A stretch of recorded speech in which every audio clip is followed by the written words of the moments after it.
And welcome to our live stream, Facebook and YouTube. YouTube, I try to wait until Facebook starts. So, sorry for the awkward silence. Um, sorry I'm also late. Um, I just sent a post out, but I'll just say it again. Um, I I was so caught up in the recent news of of a prophet of God named Russell M. Nilsson. I don't know if you guys know him. um, anyway, not every, I don't think not. Well, you can expect not everyone uh who watches your videos is going to be a member of the church or anything. Church of Jesus Christ Latter Day Saints. Anyway, anyway, but like there people who are in my Facebook group, a lot of them are members. Anyway, I was so caught up in the news of of President Nilsson's life, and was kept watching videos and videos of his great and awesome life, and how he was a true follower of Jesus Christ. And yeah, sorry. I'm just still tired though. And I can't think of my words right now, so there's a lot of ums here. So, yeah. Anyway, um I just did it again, didn't I? Okay, whatever. I got so caught up I didn't get any sleep. Um I I usually work graveyards, and so usually I get home at like 5 a.m., get 5 hours of sleep, go to church, and then take a nap before a marathon, and I usually set an alarm. But I didn't take any sleep at all because of this passing. And then I went to church and I went to multiple wards because there's multiple things going on. After that, everyone kept telling me I should take a nap, and I didn't plan to. I thought I could survive the whole day without any sleep. But I decided to listen to what everyone was saying, and I started getting tired, so I decided to go to sleep after all my church meetings were over. Once I fell asleep, I didn't set an alarm. Once I fell asleep, and what was supposed to be a couple hours ended up being, well, 3 hours. That's still not bad. I took a 3 hour nap from 3:30 to 6:30, 6:45. So there you go. That's the normal afternoon nap I take, but I didn't have the 5 hours before church that I was supposed to have. So anyway, I only had 3 hours of sleep. You know, So the last time I had a full good sleep was Friday night to Saturday morning. I did not get any sleep Saturday night or Sunday morning. So anyway, um, that's my life. Anyway, but normally I get half of my sleep before church and half of it after church. And I didn't get any of it before church. I just got the after church part. So without not enough sleep, I have a headache, and I don't know how well commentary is going to be tonight on these episodes, but I did not want to pass and cancel tonight because we got to finish the Wonderland series. Come on. Tonight was supposed to be the night we got back into Once Upon a Time. And because we skipped a devotional earlier this month, we're delayed a week. And so we're not starting Once Upon a Time until next week, which is General Conference weekend. So anyway, we get, I don't want to delay our Wonderland show another week. I'm looking forward to finishing it tonight, no matter if I'm in good health or not. So anyway, anyway, probably not interesting to watch this week. If I don't talk much, well, but even if but you came here mainly to watch Once Upon a Time with me, and yes, I have my commentary with it, but my commentary, we'll see how much I get to say, because I might be just too tired to want to talk. I hope I don't fall asleep during the show and fall asleep in public right now as we're live. So hopefully I stay awake. Please help me here. Pray for me, okay? Anyway, but yes, a person I enjoyed just passed away, and uh, you know, and it's right before general conference, so I don't know if we're going to get a final message from him that was pre-recorded, or if we're, obviously we're going to hear from our new prophet, whoever that person may be, this Saturday or Sunday. So, and luckily conferences, um it's usually in the morning, afternoon, and evening just for Saturday, and then Sunday it's just morning and afternoon. Normally the sessions in Utah time, Mountain Daylight Time, this is what the live stream goes based on, is that time zone. Usually our general conference sessions are 10, 2, and 6. But usually it's only 6 o'clock on Saturday. Sunday they don't have a 6 o'clock session. And so that shouldn't ruin our marathon by any means. But anyway, because of the prophet's passing, I got too invested in, reading about him and knowing, like learning what I can on the day he passed. Well, he technically passed yesterday, but the church did not announce it till after midnight, so it feels like he died today. But he didn't. But I still wanted to celebrate today in honor for him by worshiping the Lord 3 times. Usually I only do it once. And usually read my scriptures and stuff. In fact, when I got home today, I was going to read more scriptures, but I decided to listen, and because everyone kept saying it, I think Heavenly Father's going to understand if you get a little bit of a nap. So I decided to take that nap, and I even had a whole schedule and prayed that this schedule will work and that God would keep me awake. But then, you know, eventually, I felt it wasn't going to fall through after 3 church meetings and 3 sacraments. So anyway, and one of them was my cousin's uh primary program, so I went to go support that. I went to my own ward, then I went to my family's ward. So anyway, yes, but we're going to talk about Once Upon a Time in Wonderland now. But anyway, just a little what's been going on today is what I'm trying to explain to you. So I'm sorry for starting late. Now, after setting up my live stream, I was actually ready to start at 6:55. And with that, instead of talking for 10 minutes, we could have just talked for 5 and still started on time. But I didn't send a post out. I usually send a reminder right before we start. And on Sunday evenings, I send a reminder. And usually I do 2 posts, but I decided to do one so we don't have to start later than we have to. So at 6:55, I decided, no, I'm gonna hurry and make a post, and just let everyone know we're still going on, even though it's late, because we usually start at 6:50 and the show starts at 7. But I te- you know, texted everyone. Uh, everyone, I send it in um, a Facebook group chat, a family chat just on our phone messages, and YouTube. So I have to post it in 4 different locations. I said in my post that as soon as I post this, we're starting right now. So if you read that post, in Facebook was first. If you read that post, Facebook, and then you're wondering where's my live stream, I was trying to hurry and post.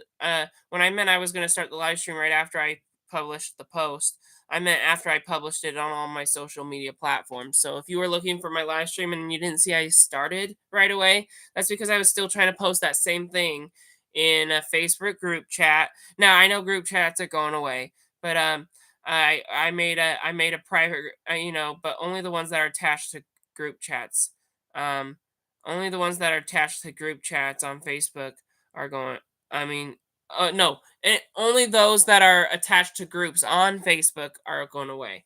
So, I made a new chat that's you know, that has everyone from our old community chat on it, but like it's not attached to the group. It's a separate chat and it's more private. And so anyway, for those who are added to the group, you know what I mean. Anyway, so in that new chat, I posted this thing, and then I posted it on just phone messages, the phone messages app for all my family members. I sent it to all their phone numbers, and then YouTube. And then once I posted it on YouTube, I started right away. So for people on YouTube, I didn't lie. I started right away. Facebook had to wait a few more minutes while I posted it everywhere else. I could have again started right at 7, but I had to post it on 3 other social media platforms. So that's why we didn't start till 7:05. And now It's 7:15. We're gonna get started. We just hit the 10-minute mark. I was trying not to use all those 10 minutes. I wanted to start a little earlier so we can get more to starting the show on time, but oh well, we're starting 15 minutes late. And the worst part is we have to do 4 episodes tonight. I know that we haven't done 4 episodes since season 2 of the original show Once Upon a Time, and I promised after season 2 these were going to be rare. And so this is one of those rare times. We're going to do 4 episodes. The next time we do 4 episodes will be in season 4. So you don't have to worry. After tonight, we'll go back to Once Upon a Time next week and finish season 3 with just 3 episodes a week. But season 4 we have to do 4 episodes once, and then after that, um, we're not doing 4 episodes until the end of the series. Season 7 we have to do 4 episodes. So anyway, so it's rare. Okay, we just have a couple more times left. We have to do 4, but anyway, um, so yes, because we're doing 4 episodes tonight, there is no Q&A. So I'm gonna try very hard not to talk much at the end because every time we have nights like this where there's 4 episodes, I still talk for at least like 5 minutes at the end, and that makes our live streams that are supposed to be 3 hours and 10 minutes with the extra 10 minutes before the episodes start. So makes it 3 hours and 15 or 3 hours and 20 minutes, and so I end up because like when we do have Q&As, they're not everyone sends comments, and so I end up just filling up the time. I'm so used to filling up 15 minutes after the show. I got to remember not to do that when we do 4 episodes, because the live stream then gets pretty long. But yes, we are doing 4 episodes tonight, so no Q&A. But because we're doing 4 episodes and we started at 7:15, now it's almost 7:20. So anyway, we gotta get started. Um, and and um and because now I'm talking for 15 minutes because I started the live stream at 7:05. So anyway, so since we're okay, so basically what I'm saying, since we're starting like pretty much 15 minutes late or 20 minutes late, you know, uh we're going to end 20 minutes late. And usually when, normal live streams end around 9:30, I wish that was the 9:30 live stream so that if we ended at 9:50, we're still kind of okay. But but when we do 4 episodes, we usually try to end at 10. And past times we ended at 10:10 because I keep talking an extra 10 minutes at the end. I'm going to try not to this time, especially since we started late. But anyway, but yeah, but instead of 10, we're going to end up ending at 10:20 now because of how late we're starting. So anyway, sorry for again starting so late. The worst day for that to happen is when we have 4 episodes. Because like again, when we are watching 4 episodes and we go to 10 o'clock for a live stream that ends at 9:30, 9:50 is not actually bad because we're used to going till 10. We did that for the end of season 1 and a bunch in season 2. But anyway, but yeah, since this is already 4 episodes, we're gonna go till 10:20. That never usually happens. There was one time we had to delay our live stream an hour. Can't remember why, but we did go from 8 to 11. And I think we had to do 4 episodes on that night too, but it was still pretty much a 3 hour live stream. It just started an hour later.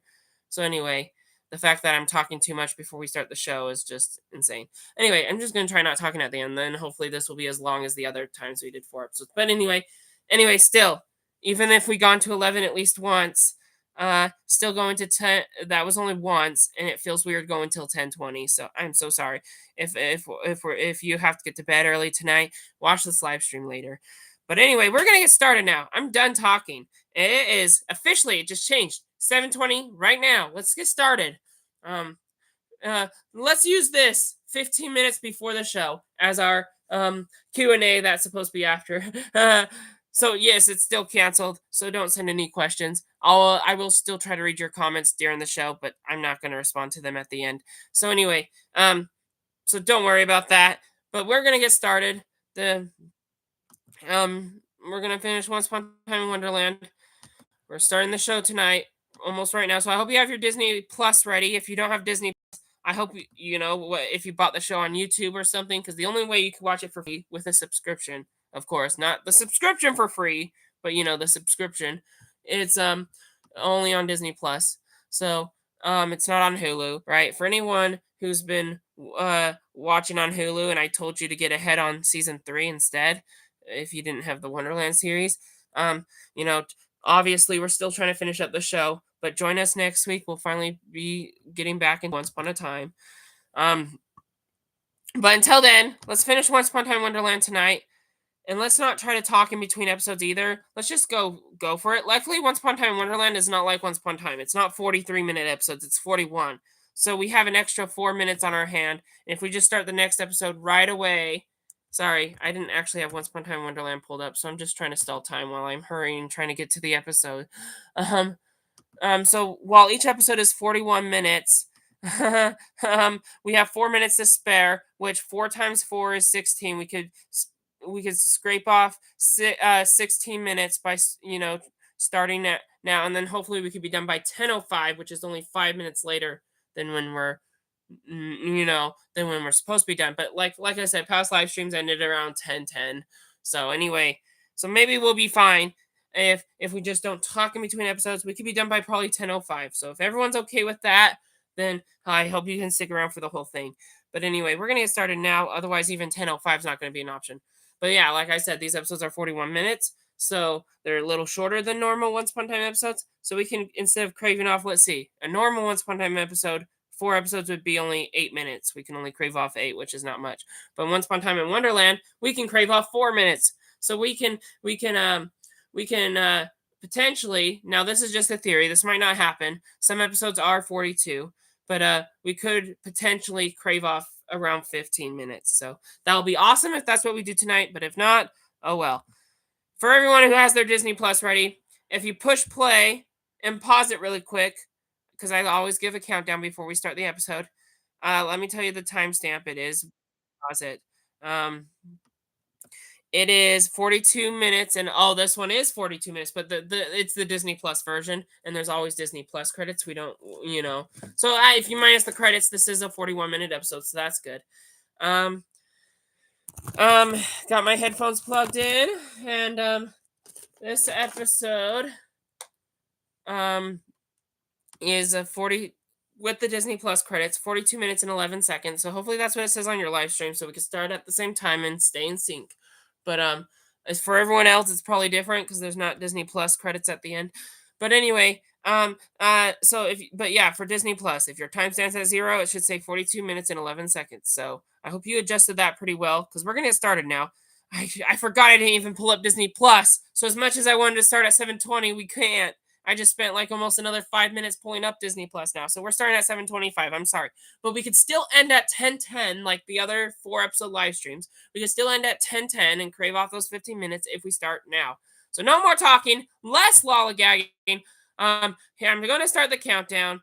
Oh, and I guess we didn't start quite at 7:05 because it has not it was seven with it being 7:25. We think it's been 20 minutes. My live stream only counting 18. So, haha, never mind. But still, all right.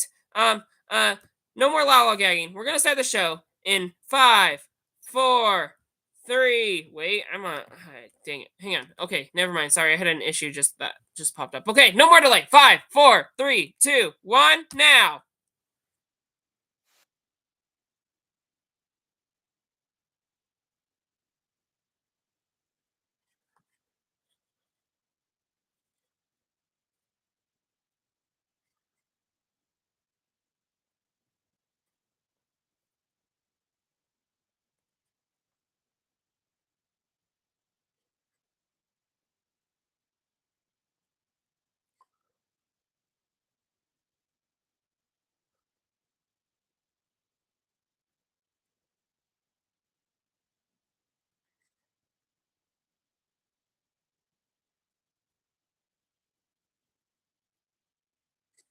So those other genies Jafar has are Cyrus's brothers, and we're gonna get a flashback of how they became genies.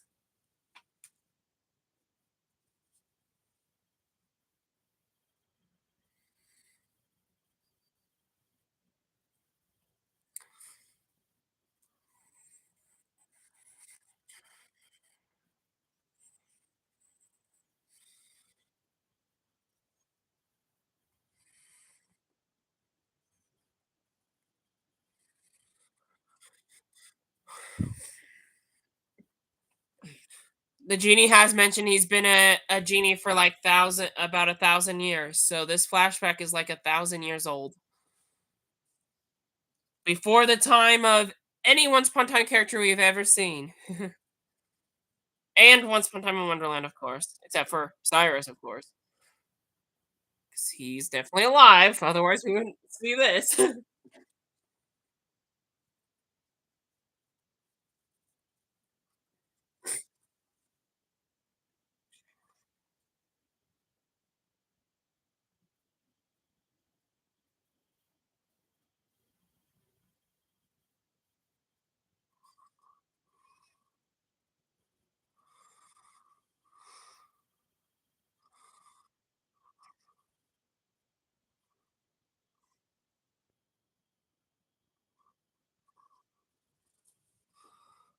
Those guys were Cyrus and his brothers used to be gamblers, you know? Yeah. Gambling's not fun because you can end up losing all your possessions. It's one way to win and get someone else's stuff, but it's another way to lose your stuff. And that's why we don't gamble.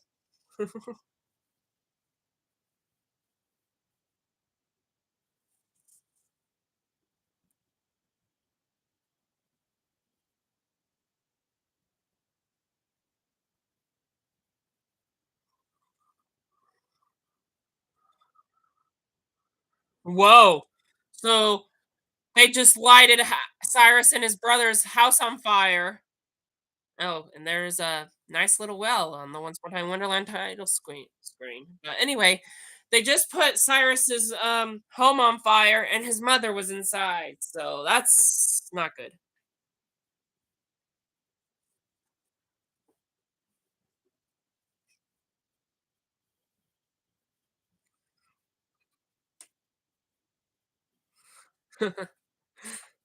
TMI, Will.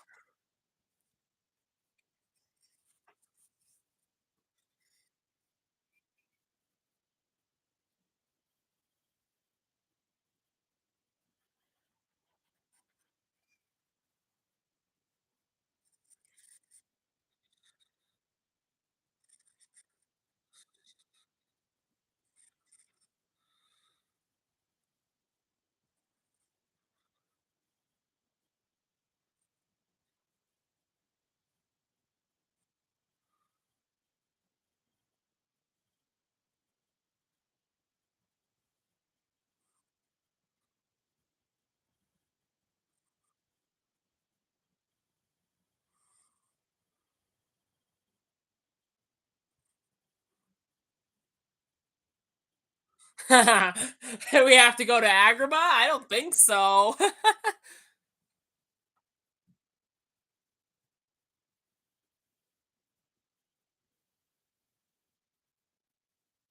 Oh. So Anastasia just said that the Well of Wonders is in every land, and the waters that run below connect all the realms. So,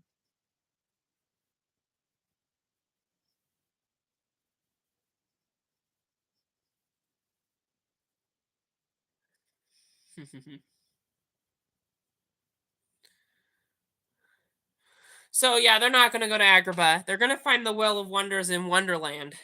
That's kind of funny. The Will of Wonders in Wonderland. So much wonder. Now, remember last week the Jagawaki got out, and she literally can scare you to death. I kind of warned you about her last week. See, everyone in the village is now dead, and she didn't even kill them, pull their hearts out, or stab at them or anything. She's just walking like a normal lady, and they're all dead because she scared them to death. Like she's like that evil. She doesn't have to do anything. She just walks by, and you're dead. That's it. Jagwaki's creepy.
Exactly. She doesn't have to kill anybody because everyone's already scared of her, and get so scared they get scared to death, like literally.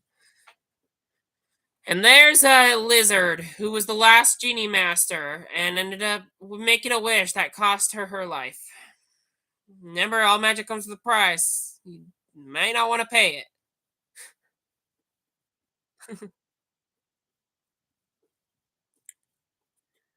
Mhm. This woman is creepy. Even being able to talk to a father of children whose babies are drowning in a river. I'm just like, what?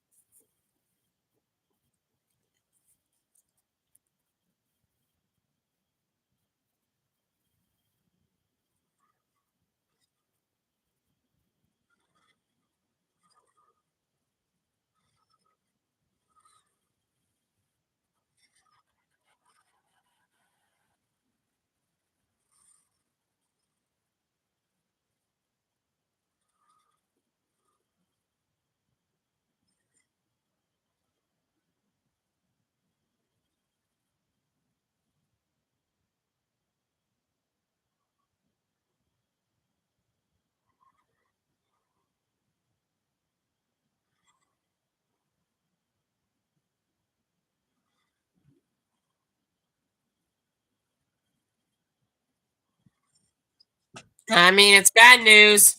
You were once partners with her, and now she betrayed you. Jafar and Red Queen don't work together anymore. She's now a good Anastasia character again.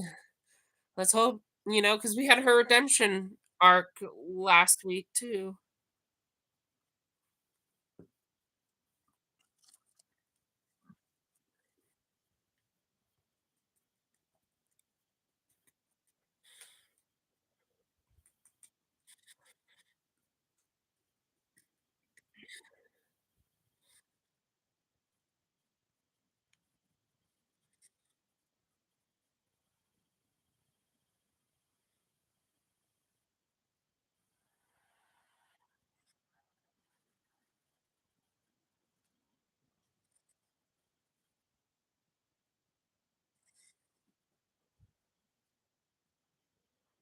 They're going on a mission to save their mother, Cyrus and his brothers.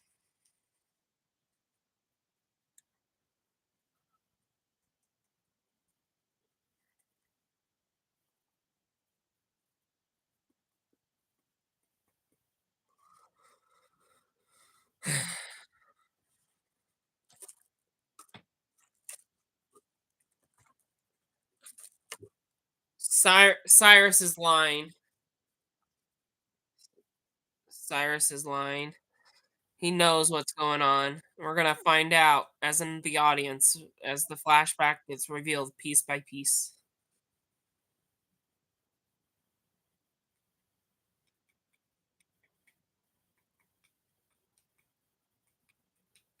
Come on, White Rabbit, just come out.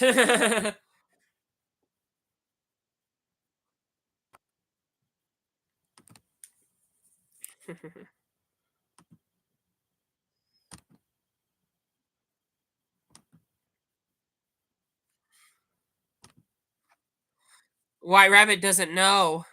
White Rabbit doesn't know about the Anastasia's redemption.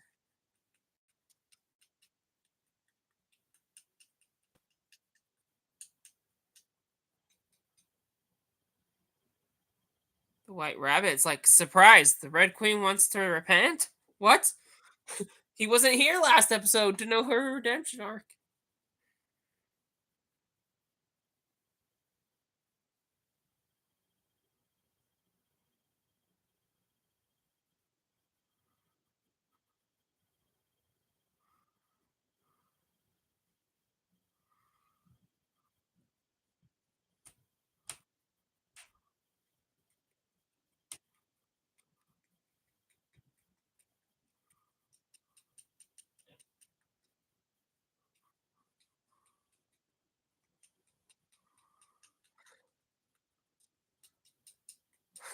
Yeah, only time will tell. Will Anastasia really live up to her redemption?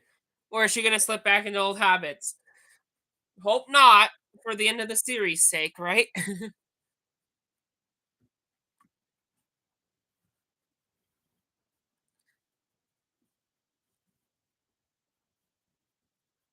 That is a bad plan. Everyone does want to leave Wonderland with the Jaguaki out. The Jaguaki, eh? I hope I said it right.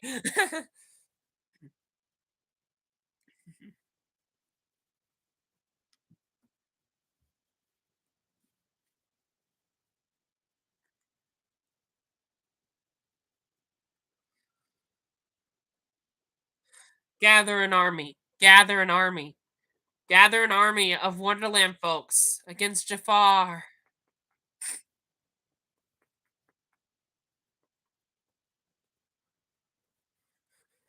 All right. While Will and Anastasia are talking, I'm looking for comments. No comments. Okay. That was fast.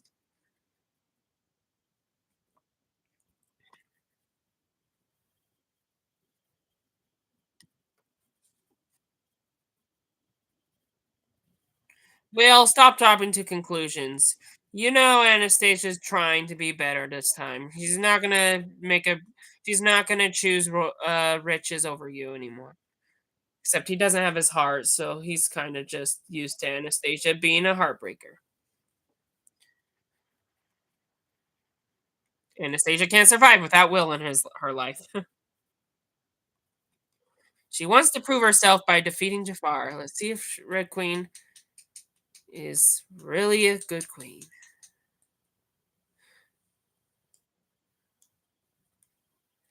Wow, Anastasia is really good at spotting a um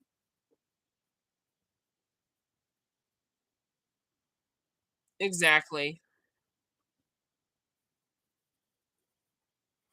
Anastasia knows the Jaggerwalkie's around, so she has to hide the genie from her.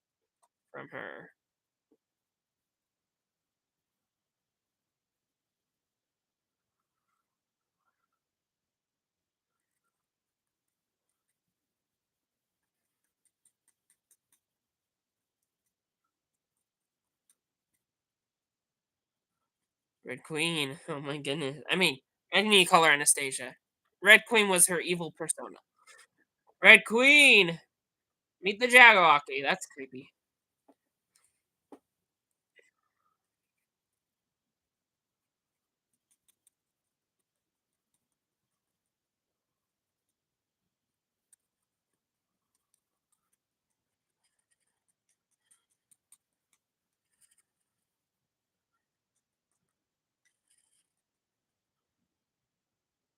Wow! Jaggerwalkie turned into a sword. Anything's possible in Wonderland. A stick becomes a sword. We saw that with Henry in Neverland. Wonderland and Neverland. How it's funny how they're back to back. Neverland, then we went to Wonderland. And next, I'm not going to tell you. You'll find out next week.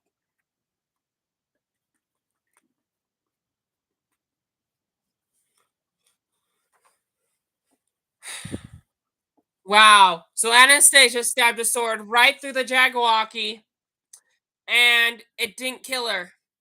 Jaggerwalkie is immortal. She can't die. That's a problem. How are we gonna face her if we can't defeat her? Well, there's more than one ways to defeat a villain. You don't have to kill them. Hopefully, there is some justice for her. There's only one blade that can kill her, and that's the one Jafar has, that released her in the first place. And she has the bottle. That's not good.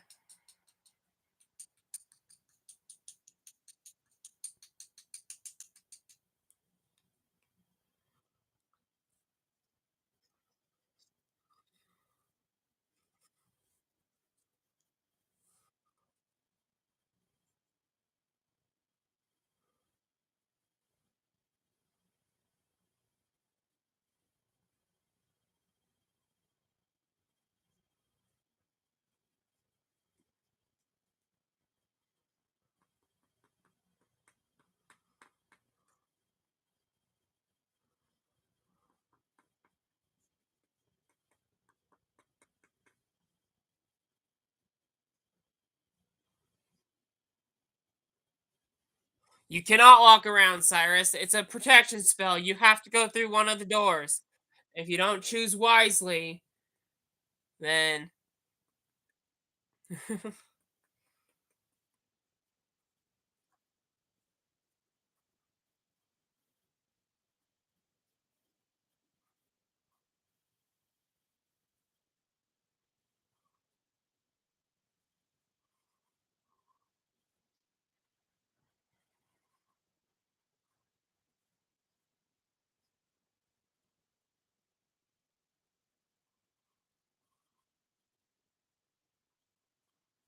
oh, Cyrus kind of, took Alice's fair little metaphor there. Sometimes you have to play the hand you've been dealt.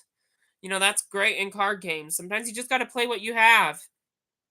You got to play fair. You can't cheat. You got to just play with what you have. That works good metaphorically and literally in board games. Well, the Guardian of the Well of Wonders. That's a first. We've meet of her. She's alive. She is not long dead.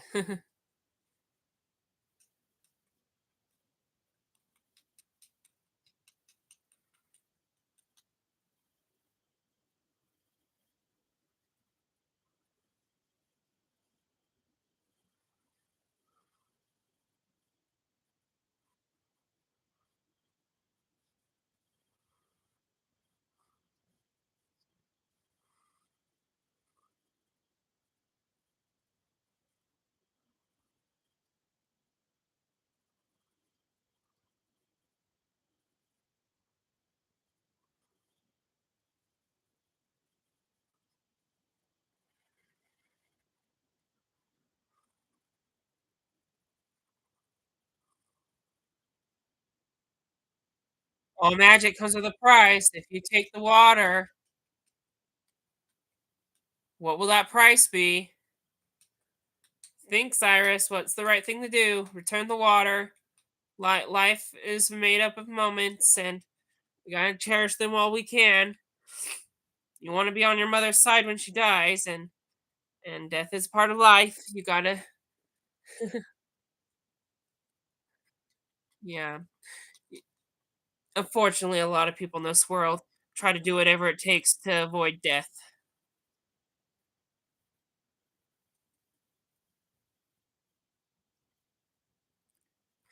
What's interesting is this mother of theirs is actually very important in the show, and we've already seen her in the show. Not gonna spoil, but think about all the people we saw in the show in flashback and present day.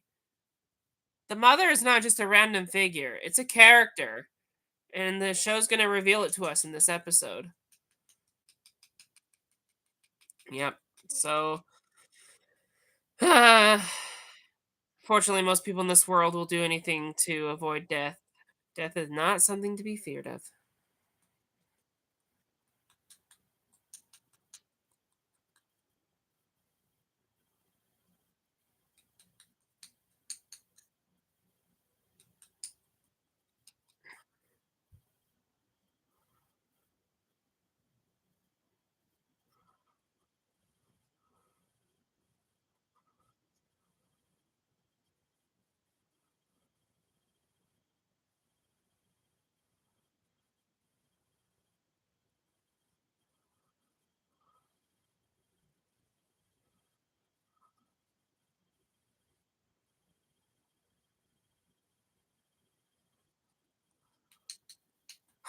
He's a liar. That's the riddle. Woo! Good job.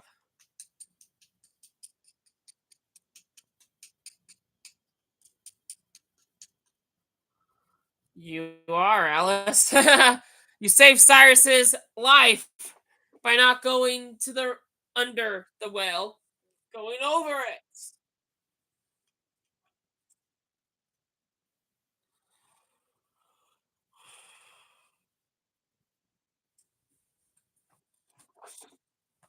Cyrus, you're holding back on Alice, your fiance. Shouldn't you not hide anything from her? Oh. Uh, Cyrus just snapped at Alice.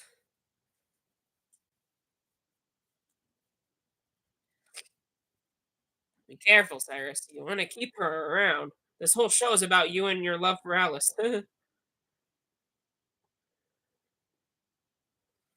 Alice is gonna follow him anyway to figure out what he's hiding. He knows what's wrong. He stole the water. That's how he became a genie. Isn't it obvious? We haven't seen it, but it's not really a spoiler. You gotta just assume. I told you this flashback was gonna explain how they became genies. And if that well of wonders said that return the water or pay the price, you gotta assume that's the price, right? You just put the pieces together. Yeah. It's not a spoiler. It was kind of hinted at. We already know he's a genie. That was the pretty much the punishment.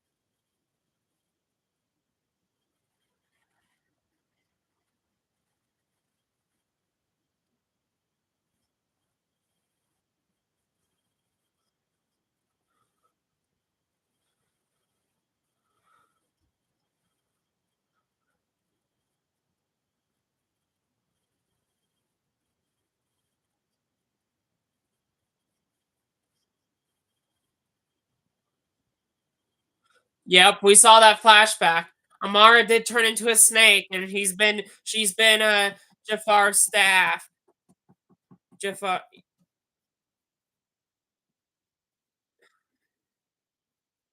mm, Jafar is quite a great villain. You better make those wishes because it can either be painful or extremely painful. I choose the simple painful.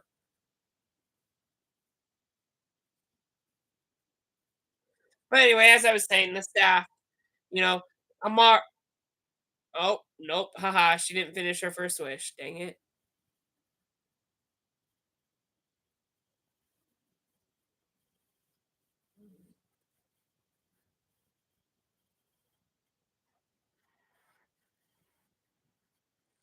Yep, yep, the Jaggerwocky. He has a new lady partner. Um, but yeah, Amara's been this Jafar staff ever since. Yeah, we're way past that. Okay, whatever. I never got to finish my sentence. But anyway, Jaggerwocky is now Jafar's new partner. It was never gonna work between him and Anastasia, and it didn't work with him and Tamara either. He betrayed every woman he partnered with, except for the Jaggerwocky. Now, because she's more promising, as he said, and he just barely teamed up with her. Never team. If you're a lady, never team up with Jafar because your partnership always gets betrayed. Unless you're as promising as a Jaggerwocky. Cyrus is now at the Well of Wonders in Wonderland. Just love saying that. And the lady from the flashback is now in the present, and she's back.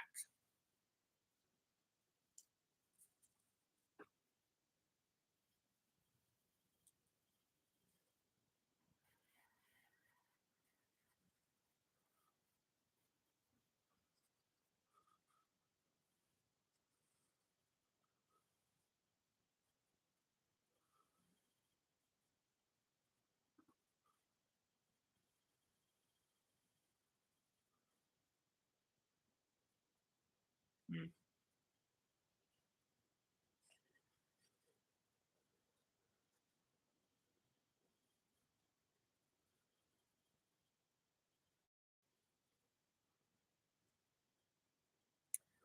Oh, so all things happen for a reason.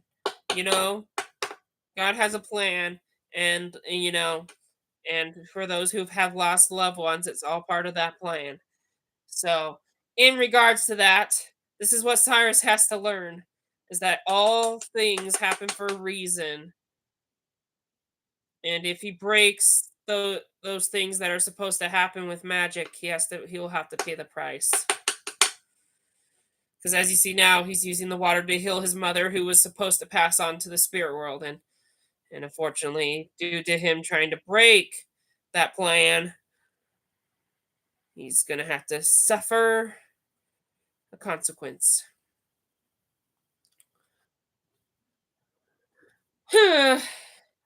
Hopefully, in the present day in Wonderland, he's learning his lesson. It's been 1,000 years.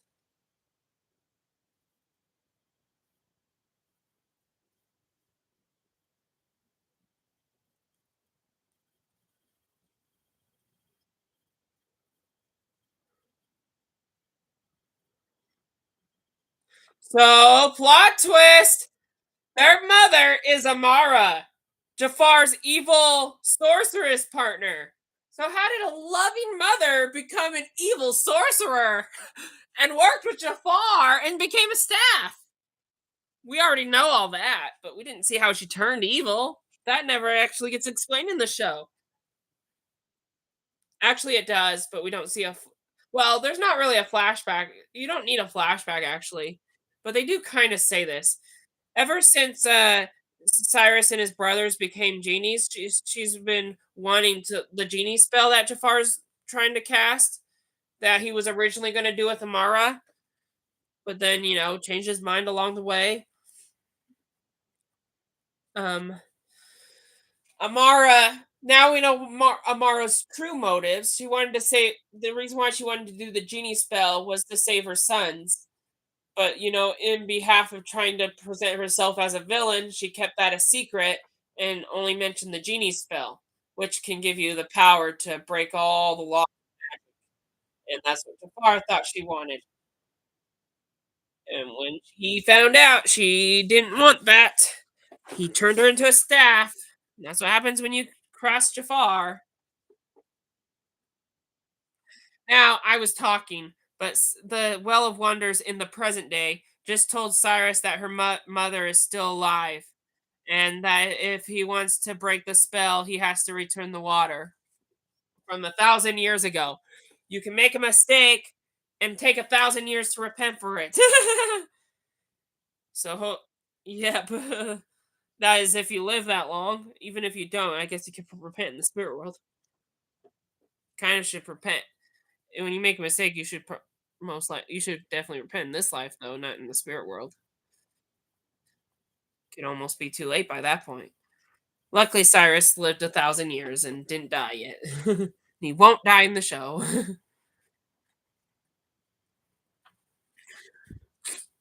I probably should have not said that.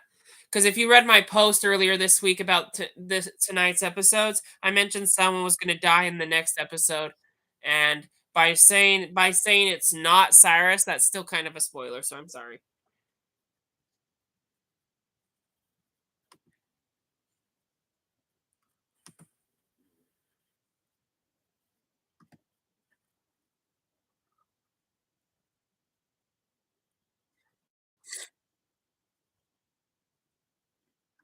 So Cyrus and his brothers are about to pay the ultimate price.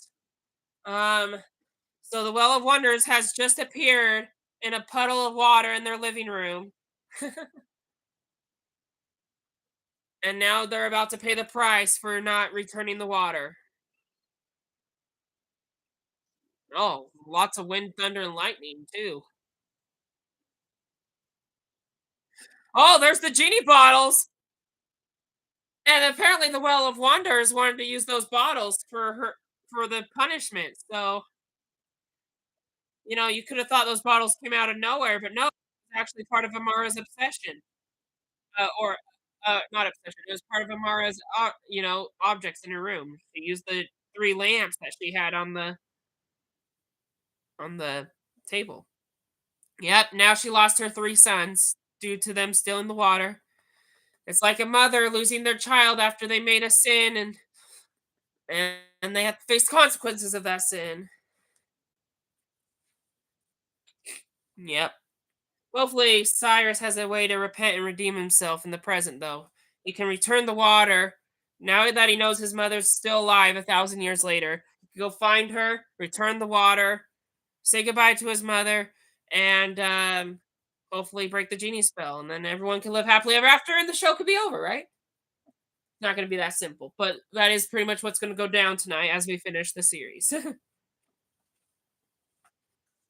Little pig, let me come in. Wow, Jagwalkie knows the Three Little Pigs story. Wow, the Anastasia does look like a pig almost, a human look. She's a little peachy. She's pinky. She has pink makeup. She's more like a pink queen than a red queen.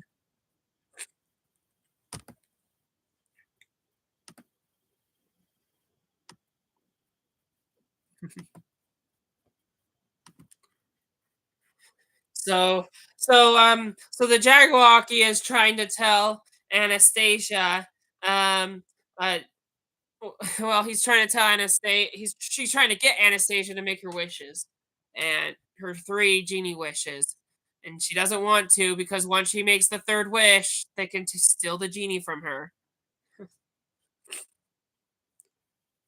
Wow, she has a way of getting her to make her wishes. Just watch.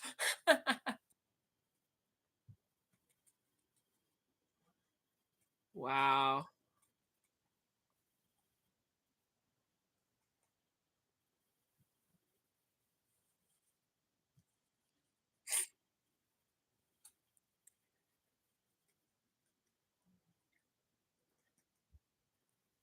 It is true, she did, but she regrets it, and she wants to get her love back, and she's worried she won't get it back. The Jabberwocky's using these fears against her, Anastasia.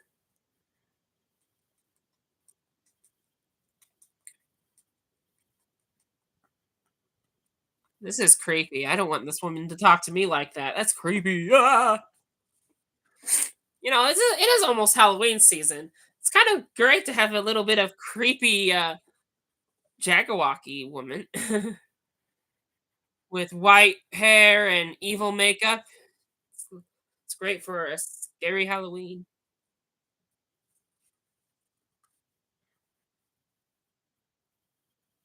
No, no, she doesn't want to choose her crown over Will again. She's trying to make up for that. Don't force her. Don't force her.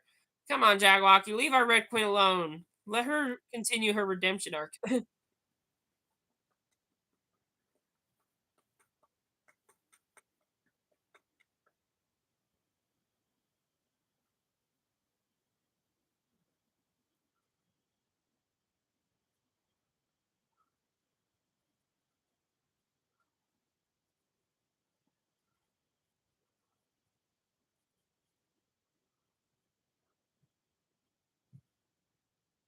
Wow.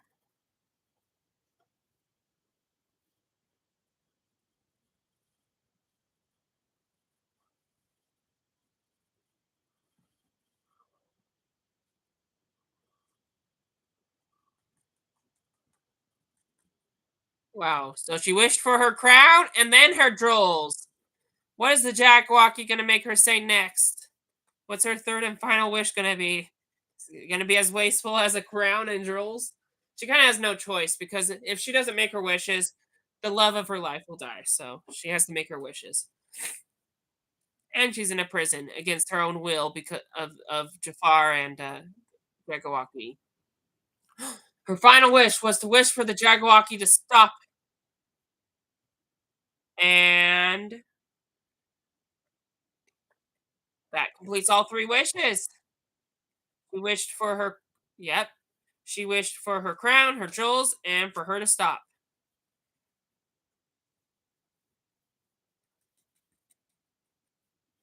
Jafar always gets what he wants. He has all three genies now. Man, the Red Queen, Anastasia has really messed up, making all those three wishes. Now Jafar is one step closer to winning.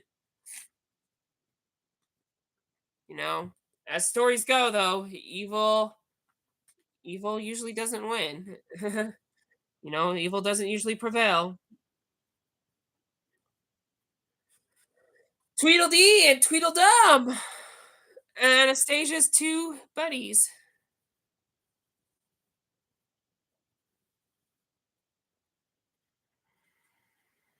Yep.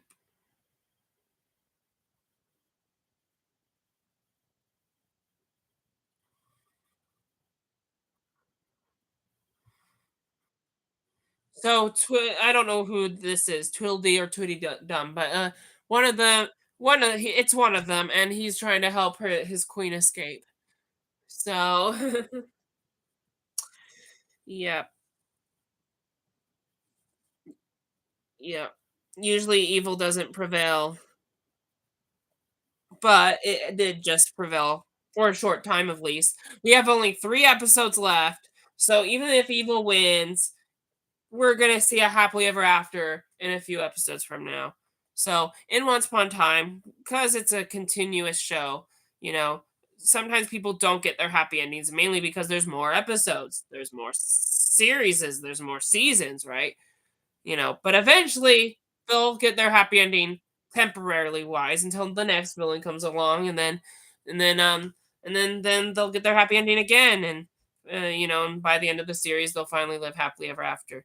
So with Once Upon a Time in Wonderland, this show is not like the main show. It only has one season and it's only 13 episodes, and we're watching those last few episodes right now. Alice and Cyrus don't have another villain they're going to face. So once they defeat Jafar, they will live happily ever after for good. So,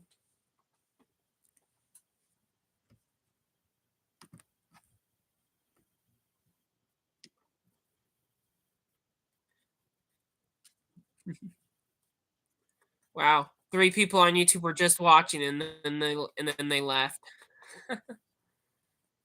Remember, you have to have your own copy of the show. You can't see it on my live stream.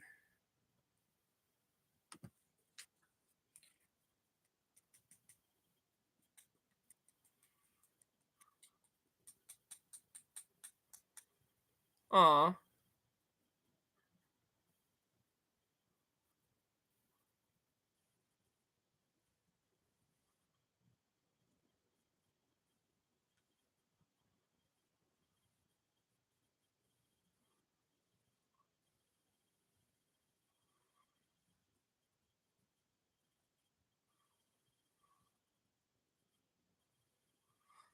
So,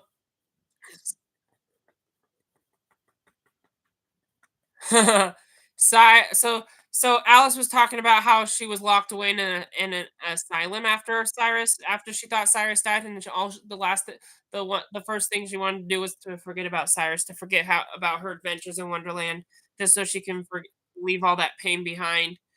And then White Rabbit and Will helped her escape, and when she found out he was alive, and Cyrus had some great empathy towards that. And then she taught Cyrus in return, giving him some empathy about how life how you can't keep looking forward to the past because then you'll miss your future. And I think it's time to look forward to the future, right? So whatever you mistakes you made about saving your mother and stealing water, move on, forgive yourself, and return what was stolen and repent, right? And so that means they have to go find Cyrus's mother and return the water. And now we're at the credits. But they have to go find Cyrus and return the they have to go find Cyrus's mother. With not Cyrus. We already did that. They have to go find Cyrus's mother and pause the episode really quick. Well, I know I said I wasn't going to talk in between, but just really quick. They you have to go find Cyrus's mother and return the water. And once you do, then the genie curse will break. So anyway, so they're going to go off and find Cyrus's mother. But um but I like what Alice said there. She said, it's about high time we met. Alice has never met her mother because this was 1,000 years ago before she was born. So, and then as you just saw in the cliffhanger, Jafar is about to start the genie spell. So, all right, next episode. You're right. We're not start talking in between episodes anymore. I just wanted to finish my thought. So good. Only wasted 30 seconds. We could still finish by 10:10. Only wasted 30 seconds. Okay, if your timestamp on Disney Plus should be 42 minutes and 11 seconds again. So hopefully, if you push the next episode, you rewinded it to where it's 0 seconds, and we can sync our commentary together. All right, I'm gonna start the countdown. I'm gonna start the countdown now. Three, two, one, now. Starting with the recap. Previously on Wonderland.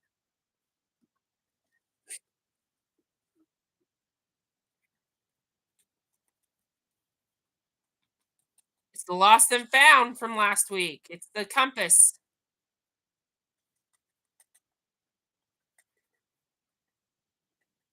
He has all three genies. He's about to start the spell. You guys are out of time. I don't think you can stop him. Oh, and then yes, Cyrus's mother lives.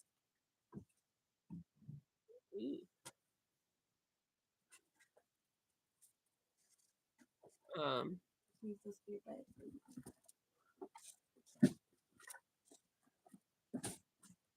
oh. So I decided to listen to you and take a nap when we got home, and I didn't wake up till 6:45. So then I rushed. I didn't even have my live stream set up, so it takes me about 15 minutes to do that. So I didn't start till after 7.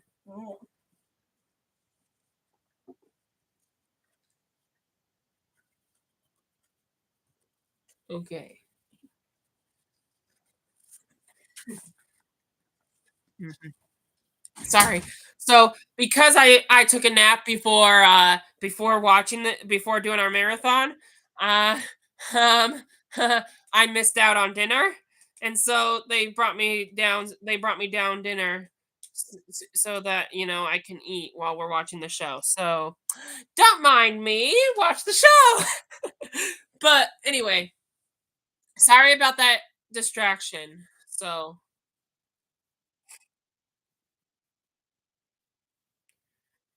not much has happened since my mom entered the room.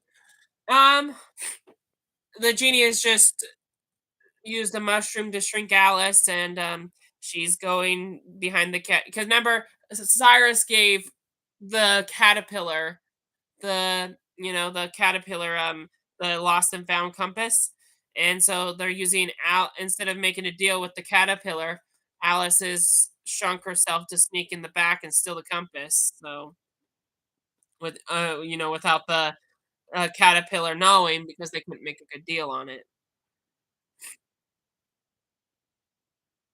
And yeah, and then importantly, Cyrus it looks like he still has some repenting to do because he stole a beer, and now he's being attacked for it. And he's punching everyone, not to death, but he's punching everyone, passing them out so that he can make his way out of the bar. Once upon a time in Wonderland with Jafar's staff. We know that's Cyrus's mother, but does Cyrus know that? That's the real question. So, if you remember my post from a few days ago, I mentioned we were going to go back to Storybrooke in Once Upon a Time in Wonderland. I was like, I know, sorry, we're not going to watch Once Upon a Time tonight. We're going to finish Once Upon a Time in Wonderland. But luckily, one of our episodes has Storybrooke in it. And this is, and one of the characters from Once Upon a Time is going to make an appearance in here. So for everyone who was just dying to get back to the other show and didn't care much about Wonderland, I know it's not a popular show. Most people didn't like it. That's why it only lasted one season. It did not live up to the original, okay, TV series. So I understand if you watched the first few episodes and decided to fall off, but we're finishing the show tonight. So if you don't like the Once Upon a Time in Wonderland show, you're in for a treat tonight because we're gonna get because even though it's still Once Upon a Time in Wonderland, we are gonna get a character cameo from one of the characters of the show you do like, Once Upon a Time. So anyway, along with that, we're going to see Storybrooke again. We haven't seen Storybrooke. And remember, I would say we haven't seen Storybrooke in 4 weeks because this is our fourth week watching Wonderland. However, we see weeks, so really it's been 5 weeks. We haven't seen Storybrooke in 5 weeks, and we're going to see it again. Oh, look at that. That's our character appearance. Do you remember Cora? The Queen of Hearts, this flashback happened before her death in Storybrooke.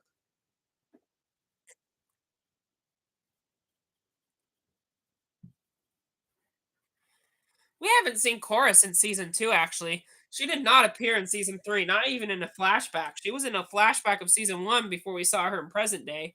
And then even after she died, we didn't see her in flashback till now. So, wow. It's nice to see Korra back after a while, right? Anyway. So, as you can see, the Queen of Hearts and the Red Queen are two different people, and Once Upon a Time Wonderland is not a separate universe. It's the same universe as Once Upon a Time. Queen of Hearts Korra covers one part of Wonderland, while Anastasia covers another.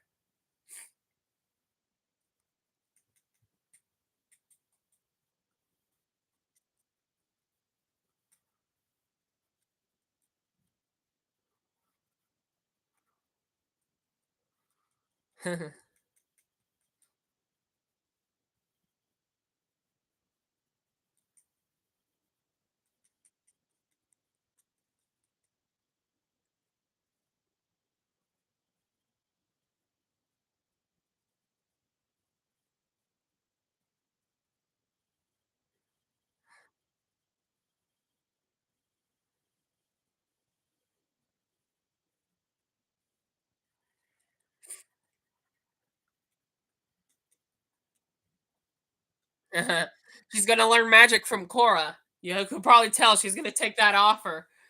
Korra knows magic. She taught her daughter and thought she was a disappointment when she fell in love with the stable boy. And then was disappointed when she threw Korra into Wonderland. And she's willing to replace her daughter Regina with the Red Queen. That hurts. I hope Regina never finds that out. I wish these characters could meet the main characters of the show, but they only cross paths with Robin Hood, who I guess is kind of going to be a main character in the future, but I'm talking about characters from season 1 all the way back from season 1. These characters, I wish they could mingle with those, but oh well.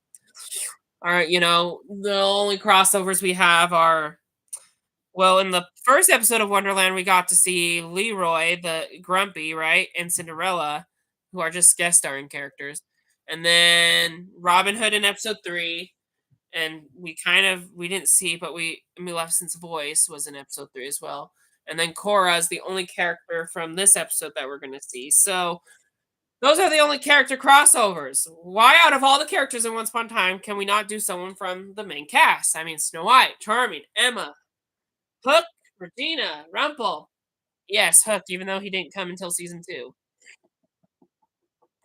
He's a main character that will stay on the show through season 7. So Robin Hood, on the other hand, is only a main character for a few seasons. And I'm not going to spoil why. But anyway, yes, I do miss watching Once Upon a Time on Sunday nights. And it doesn't feel as nostalgic because Once Upon a Time Wonderland aired on Thursdays and I didn't even watch it when it was live. I didn't care about the spin-off series too much. But when the show was coming to an end, I decided to watch it years later. It wasn't, the spin-off series did not air on Sundays. That's the point I'm trying to make. So didn't feel quite as nostalgic over the past month as we've been watching it, but I still wanted to cover it, so I'm glad we did. I'm looking forward to get back to our actual show. Like my real favorite show, Once Upon a Time. Once Upon a Time Wonderland is only just a spin-off. It's not my favorite show. The only reason I watch it is because it's tied to the show and it's in the same universe as the show. So when I watch Once Upon a Time, because Once Upon a Time is my favorite show, I want to watch everything that's within the universe. So if they made it a movie about it or another show about it, I would watch it. But anyway, I do like Wonderland for what it is, but it's not my favorite. It's Once Upon a Time, the OG show. That's my favorite. All right, I'm gonna eat my food now, so I may not do commentary for a while.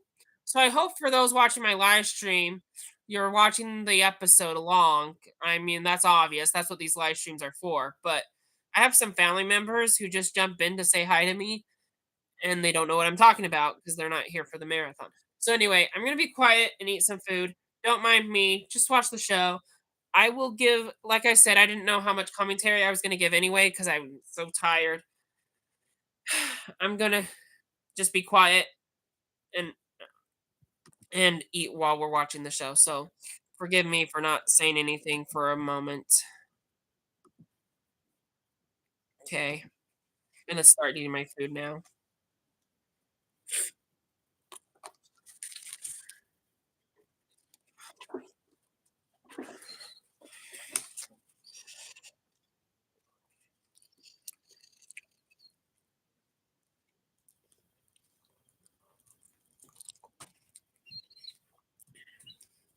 Speaking of Anastasia from the past,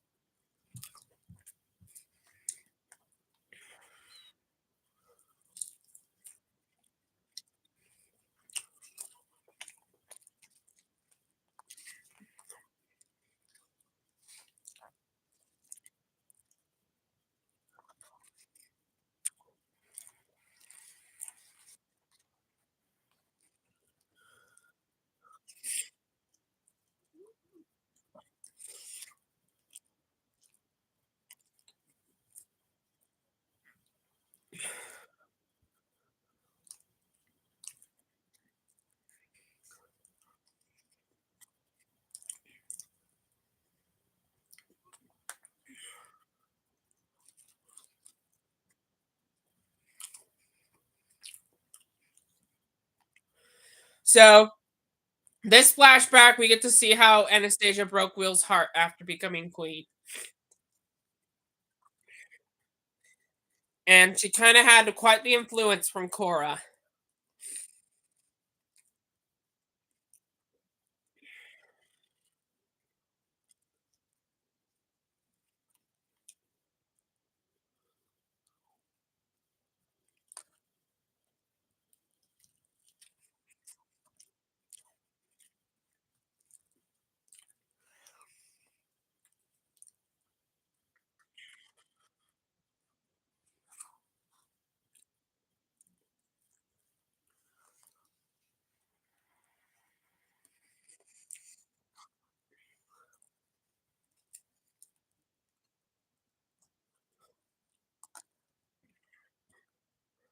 Wonderland is a prison itself. I think someone mentioned that once.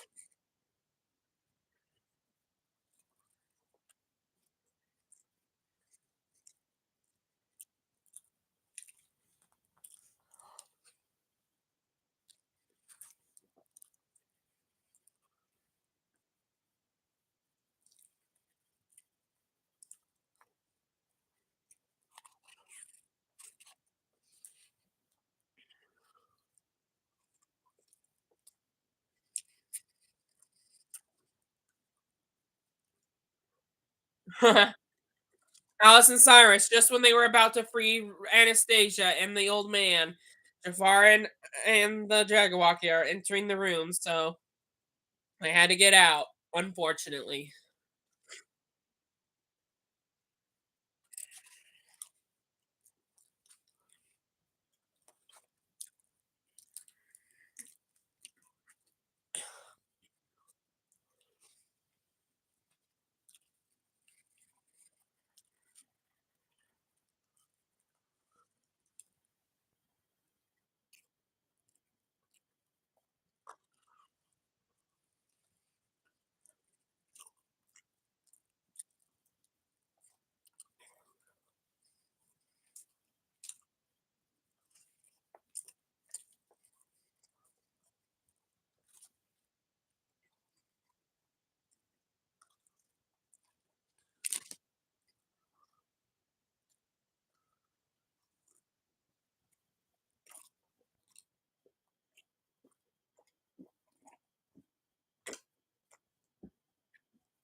Oh, whoa, the Jagawaki.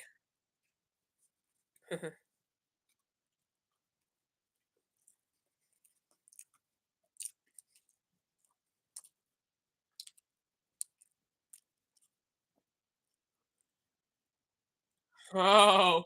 Uh-oh. Because everyone gets scared to death by the by the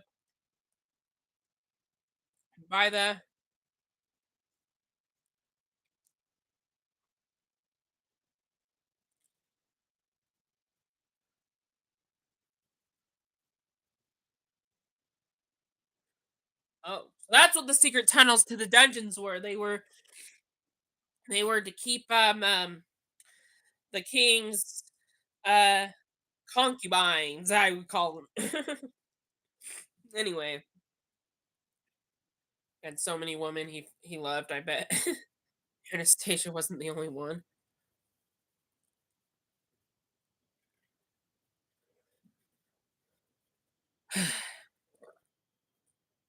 Anyway, anyway, apparently the Jagawaki, what was I saying? The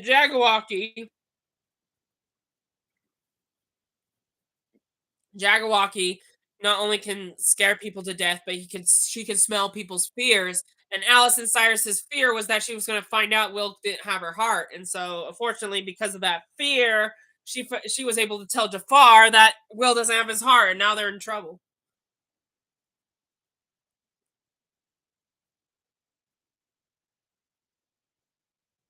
They have to get the White Rabbit. They have to get the White Rabbit because because because Will's heart is not in Wonderland.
Will, you're helping Jafar win even more. The only reason he can't do the spells because he doesn't have your heart.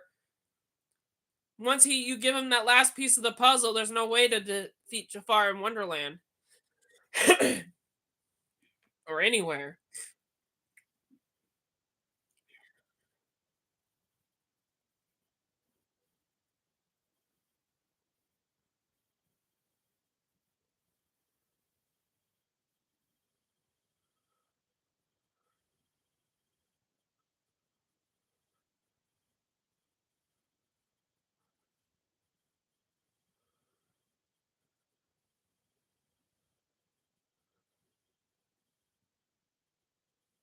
Love is weakness. That's what Cora always thinks. We know that from the main show.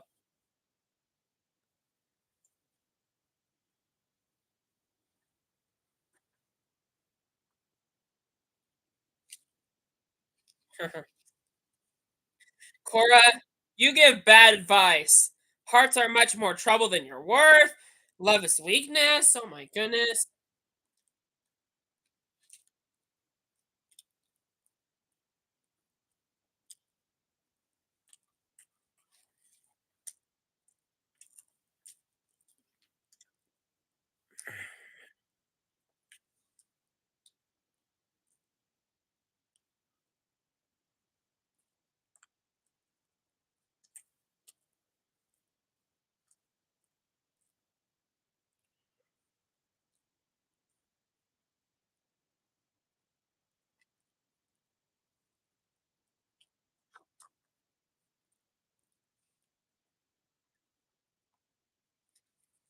No, that is something Cora is right about.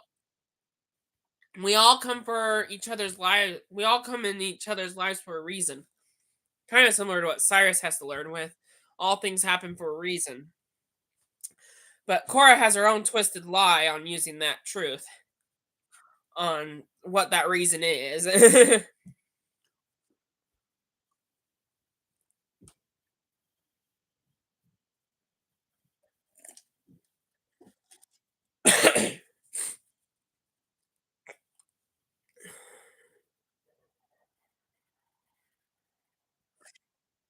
Cora had the same thing. She took out her heart because she loved Rumple too much.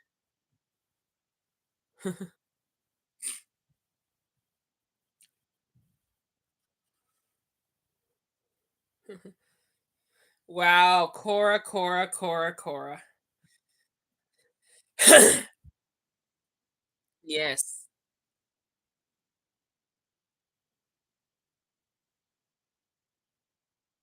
I mean, Cora has your heart. She can control you now. So just hope she doesn't use it against you or Russia.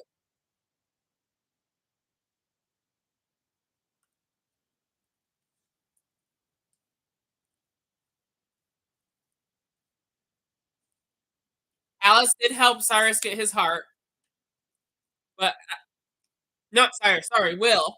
Will Scarlet, but he never put it back in. He left his heart in Storybrooke.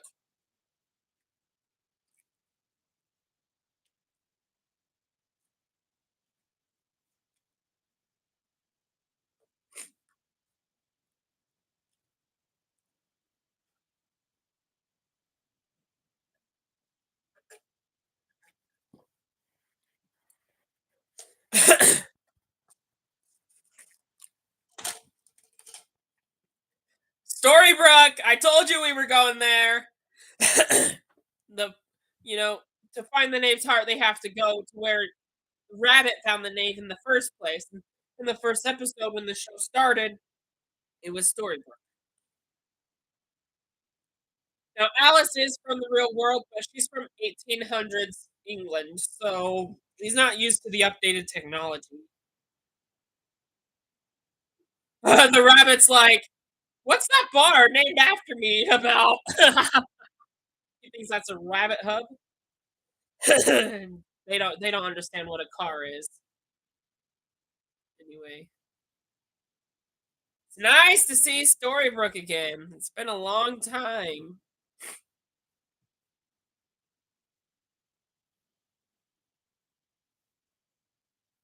Let there be light in the name's house.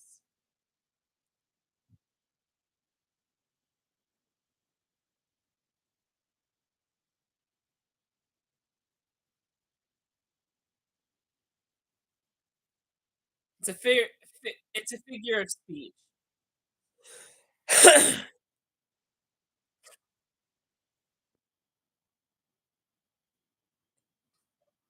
It's not magic. It's called electricity. Yep.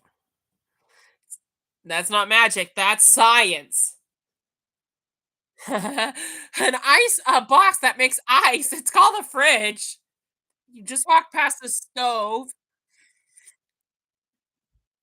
It is because look, he has a drawing of the Red Queen. Of course, this is his house.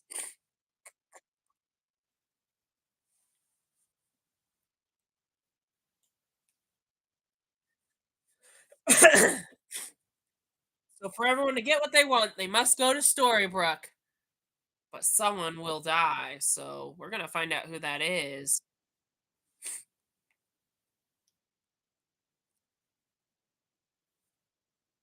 I just finished all my food, so I can keep talking now.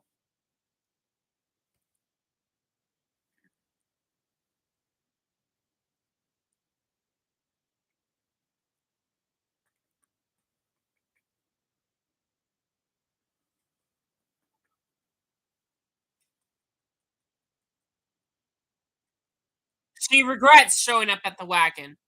As you see in flashback, he did actually show up.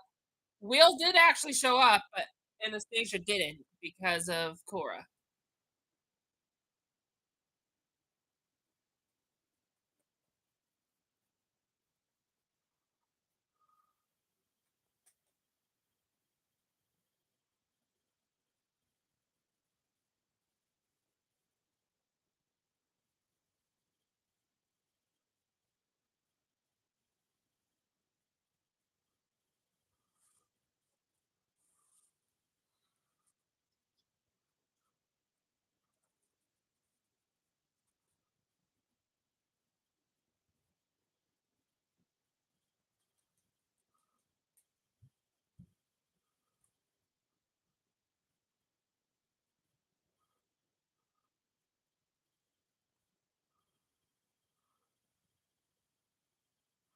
She has not heard it from her mother. Her stepmother was cruel to her and said if she went to Wonderland, she would have to come back as a servant.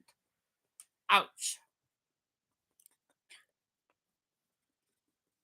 And Cora only cares about teaching you magic. She doesn't really love you as much as you think she does, Anastasia.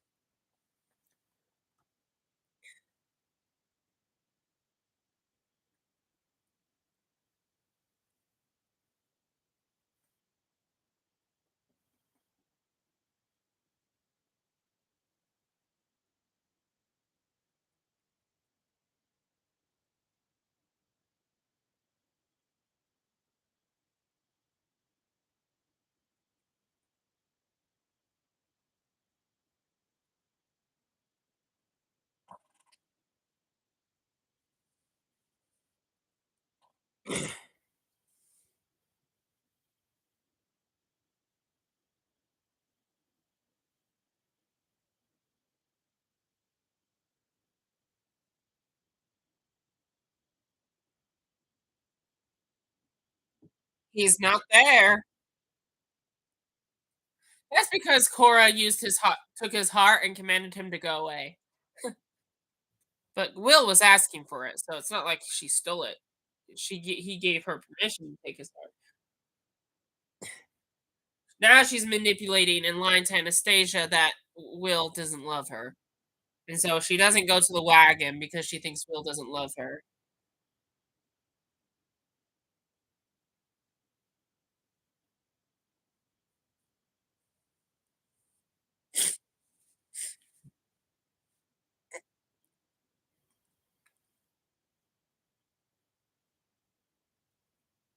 A bad chapter, a very lonely life chapter of you being evil is about to begin.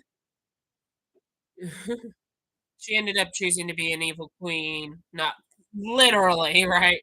Not the evil queen we know from the show, but like she chose to be a wicked queen over her love for Will, especially since she thought he left her, and he thought she left him, and so anyway, Cora had a big role of separating them. She was gonna go to that wagon if Cora didn't influence her not to.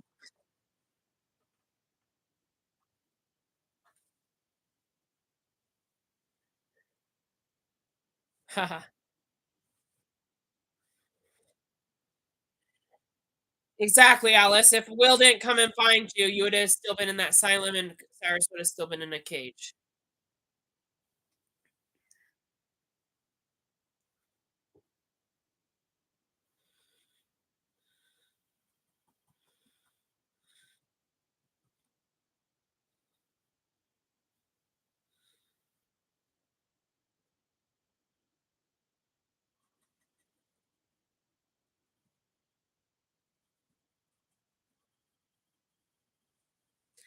She would keep. Yeah, you would keep it in the wall. If you had to hide your own heart, where would you put it? By the person who broke it in the first place. There's a glowing red inside. Gonna try to open it.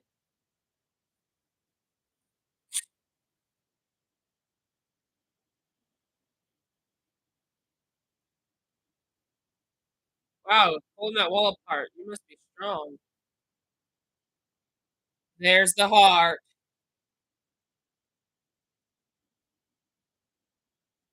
Ooh,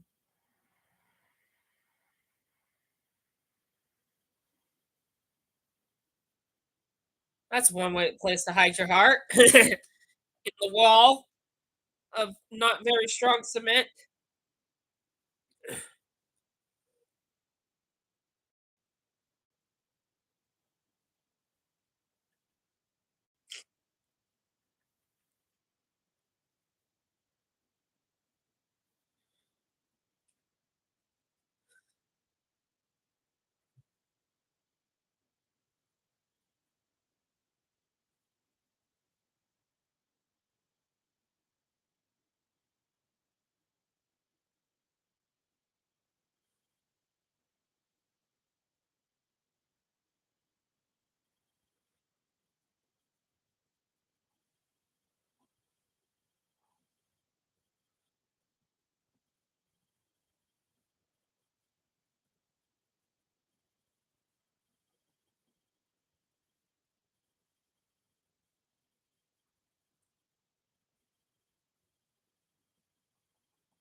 Anastasia didn't even know Will's heart was missing, so no wonder it was hard for her to get him back. Speaking of which, we're still in this flashback now, and we're even though she's already left Will, we're still trying to figure out how she learned magic. She's still working it out.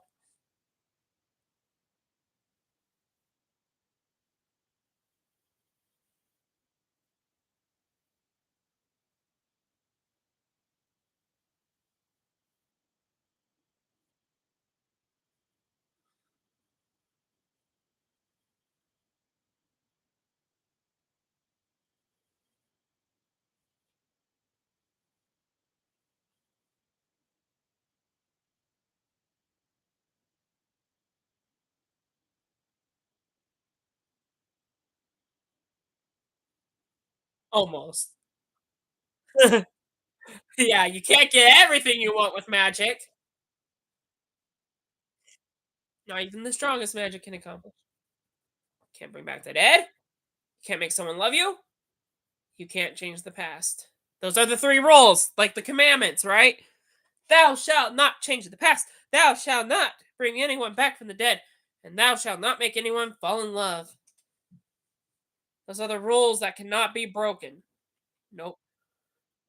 Those rules cannot be broken. Those are uncontrollable, even by the evilest of villains. Even the Jagwalkie can't break them. Sadly.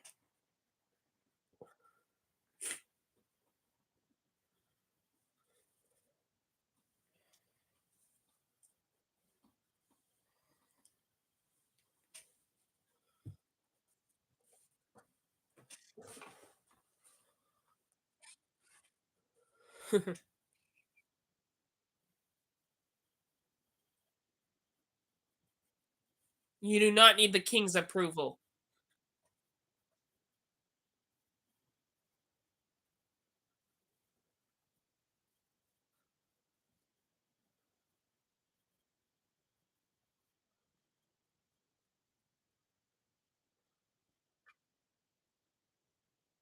Wow. Using discipline on Anastasia just got her magic to overflow like a fireball. You'll could burn the castle down. She doesn't, but that was a big fire there that she just let out.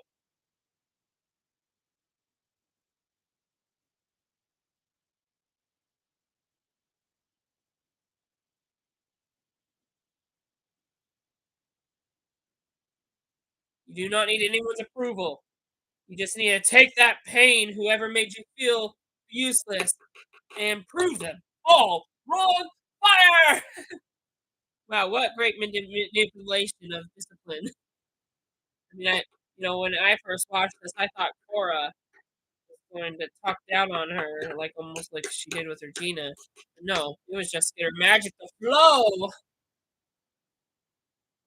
Now they just left Storybrooke, Alice and Cyrus. They're back in Wonderland. Oh, that was a great cameo, but no, we're now leaving Storybrooke. But we only have 2 episodes left, so we'll be back in Storybrooke next week for every episode for here on out. After starting next week, not here on out. We still got 2 episodes of Wonderland we're going to watch tonight, but next week we will get back to Storybrooke for good. Keep saying for good, like wicked for good.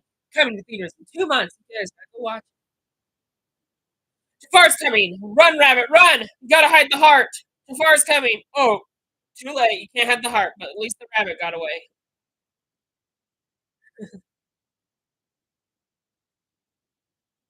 Wow.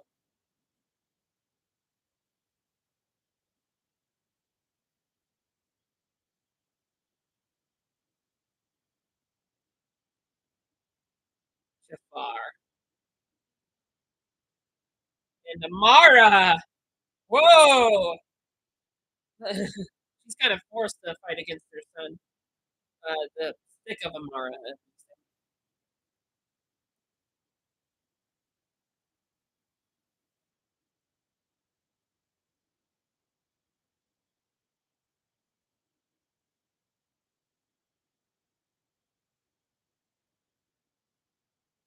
Oh, wow. Amara's resisting Jafar's power because Cyrus is her son. She doesn't wanna hurt him.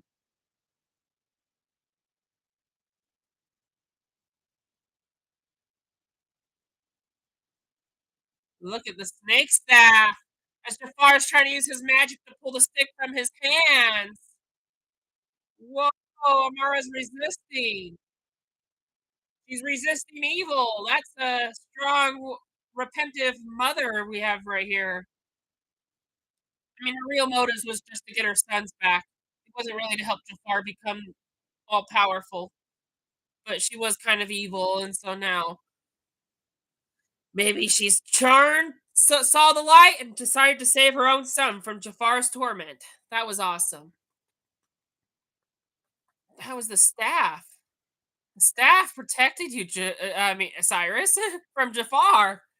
Now, first of all, Jafar did use the staff to push them away and steal the heart. So, how unfortunate Jafar has the knave's heart now. But in return, they got Jafar's staff. I mean, he doesn't need it to do magic, so that doesn't stop him by any means. But hey, if you find out that your mother is the staff, Cyrus, then you saved your mother. That's a plus.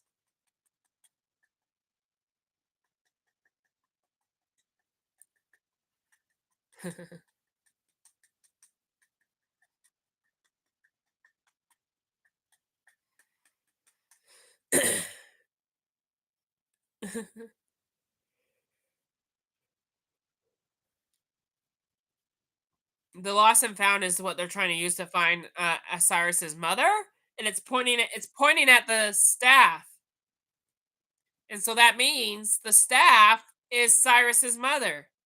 Looks like Cyrus is picking up the pieces.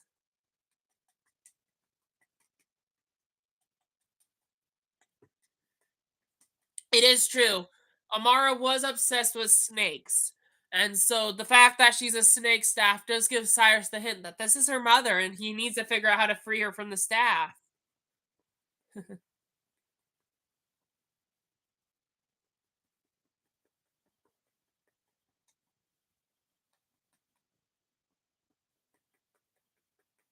How do we free a mother who's a stick? Good question. Well, now we have Amara on the team of righteousness. The only villain left is Jafar and the Jagahawky. I mean, it'll be nice. Amara's gonna get out of that staff. It'll be nice to see her out of that staff when that happens.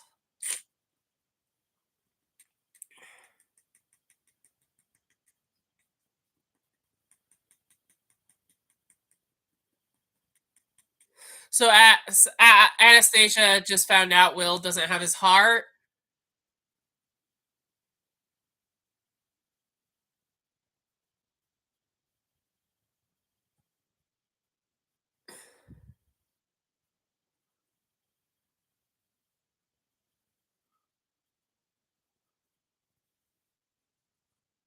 Yeah. So Anastasia does want Will to get his heart back and feel love for someone, even if it's not her. So don't worry, that's not going to happen. Will's always going to love Anastasia. By the way, Anastasia did find out Will had his heart taken, and so she wants Will to at least forgive her, even without a heart. Because without a heart, you can't love, but you can at least forgive someone. Oh, they just gave so with Jafar stealing the heart from Alice, they just gave his heart back, and so now he's feeling all that pain of losing Anastasia because he hasn't had his heart since he just lost her. Aw, Anastasia's kind of happy that Will has her heart back. Now she can feel all love again.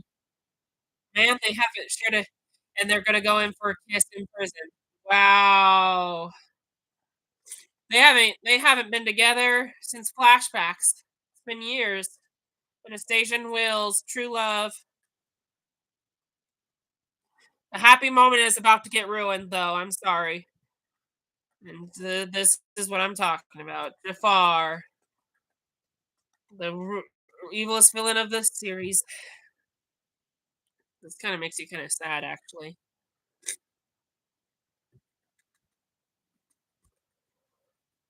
These are just setting up for a series finale that will be only one more episode to watch before we can watch that.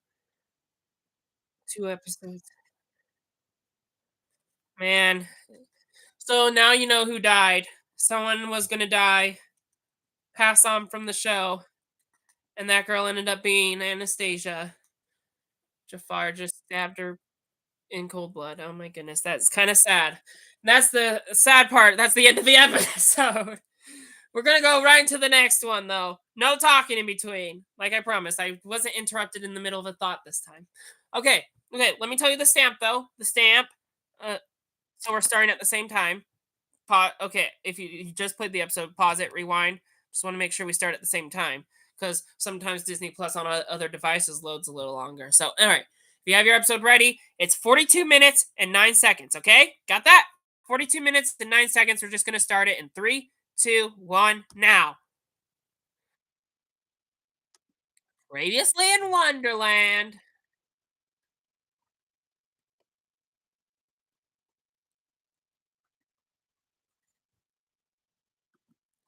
Jafar's about to begin the spell.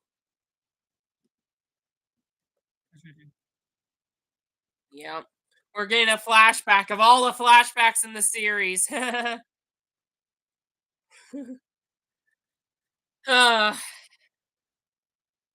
uh, oh no, and they stabbed her. Oh my goodness. Anastasia just died. This is sad. Oh man. Will. You do not want to be Will Scarlet. Imagine losing the love of your life, right? And then Anastasia, and then I'd rather be Alice and Cyrus because at least they're still alive. You never know who could survive in a TV show, right? Characters die, characters stay. That's sad.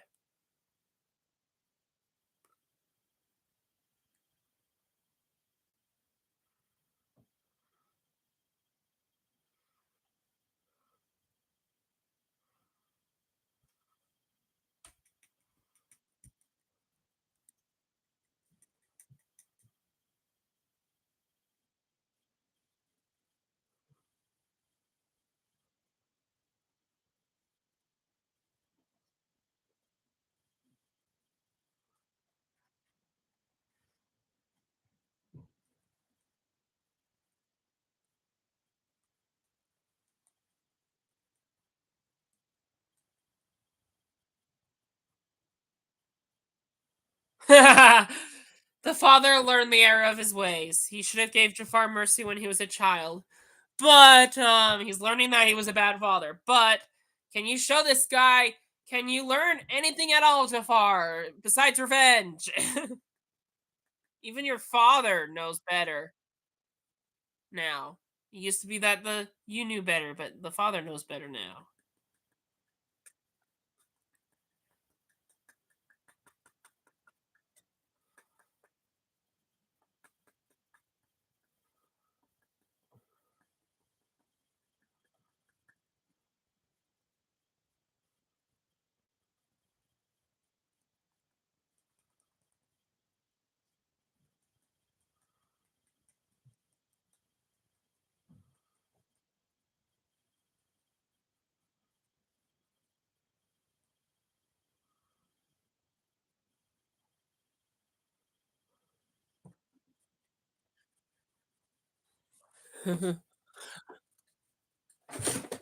Jafar.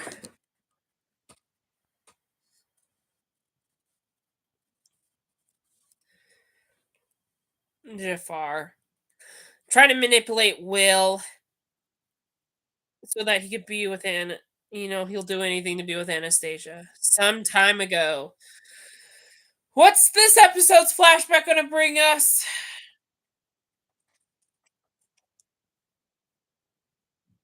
We got pretty much all all we don't get a flashback for everything, but we got all pretty much all the basic answers. We know Jafar, his past. We know Anastasia, her past. We know Will, where he came from. We know where Alice came from. We know where Cyrus came from. Everyone's been explained.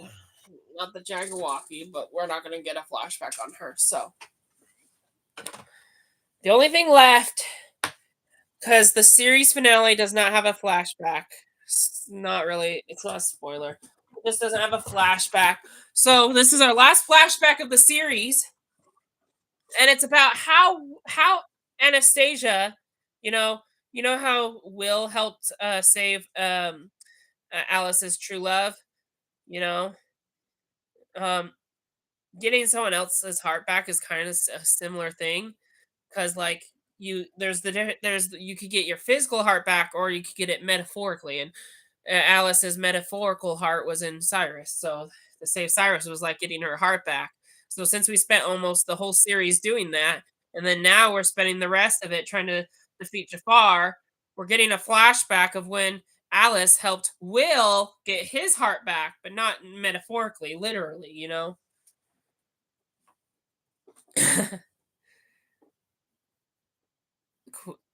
Queen of Hearts. So Will ended up working for Cora, the Queen of Hearts, not the Red Queen, Cora, the Queen of Hearts, and Alice is like Alice is like, oh, why does the Queen of Hearts think I'm a murderer?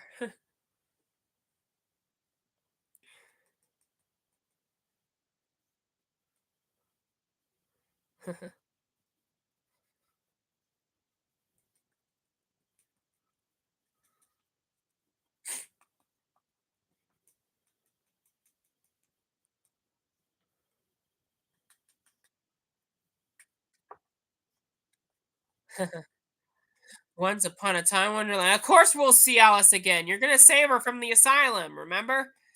Ah, that's where Cora keeps all her hearts. We're not gonna see Cora again, by the way. But we're gonna see her vault from Once Upon a Time. You know, she had a Wonderland vault. I believe you saw it before when Regina was getting her father back. Not her father's heart, but her father was trapped in a heart box, and they went to Cora's vault to get Regina's father out. And so this is the same vault where Alice gets Will's heart out.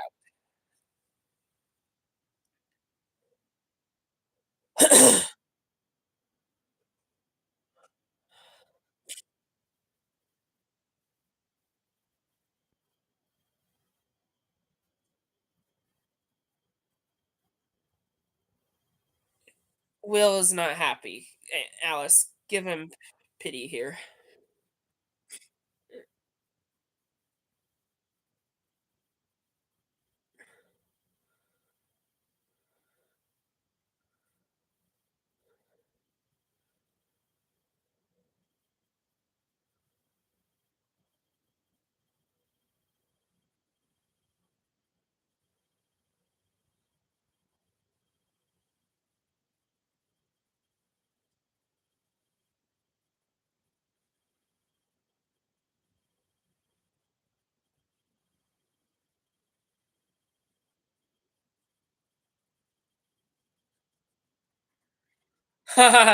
Well, yeah, you remember Jafar gave Will a proper motivation to force him into his hand.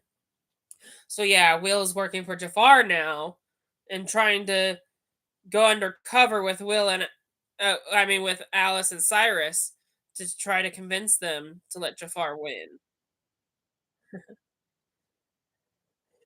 And in flashback, we're gonna see how Will and Alice met, and this is how they met. You know, well, not how they met. Just in a recent scene we saw how they met.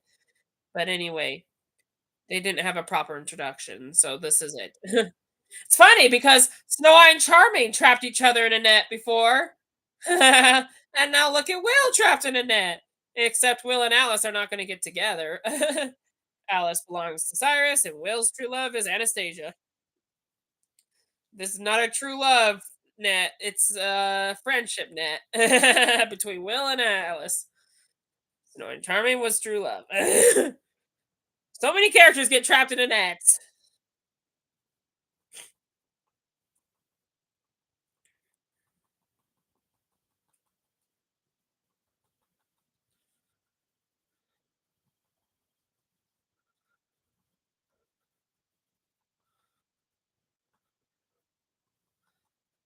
Yep, Anastasia, um, uh, didn't know this until present day, but apparently Will told Alice that she asked the Queen of Hearts to take her heart out, and Alice is like, "Why did you ask her to? That's stupid." Luckily, Alice is willing to help, even though Will willingly gave his heart away. So why do you think I should help you if it was your fault to begin with? It's not like you were forced it away. Alice is a great character. She will choose the right no matter what. Well, maybe that's a little I don't know. I don't know about no matter what, but she will choose the right. And even if it was your fault, you lost your heart in the first place, she's willing to help you get it back. You got lucky twice. You got captured twice.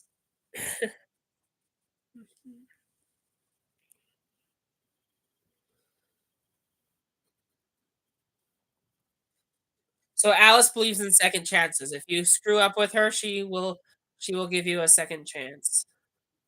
She'll give Jafar. So Alice is good at giving people second chances.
Will is just saying that.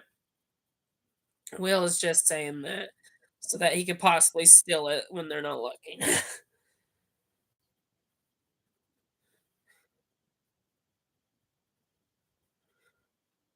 We're going on one last adventure to save um Cyrus and his brothers. Oh no, to find Cyrus's mother. That's what or no, to find a way to free her mother because they know that's the staff. Free Cyrus's mother from the staff. I'm tired, guys.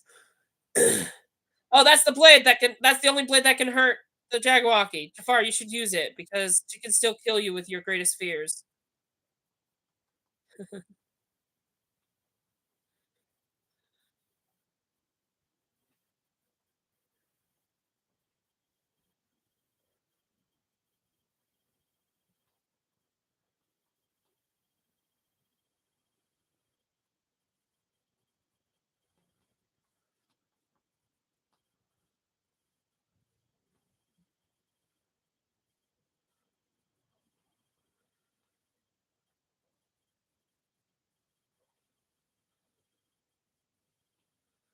Yep.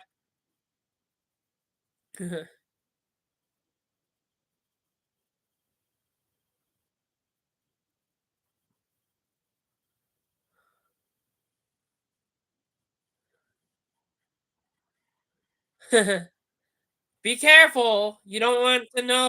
You don't want to double cross the Jabberwocky, Jafar. Careful what you say with her. Be careful with your words. I can already see your fears. Fears. I don't need to look through your head. I can see it on your face. Be careful.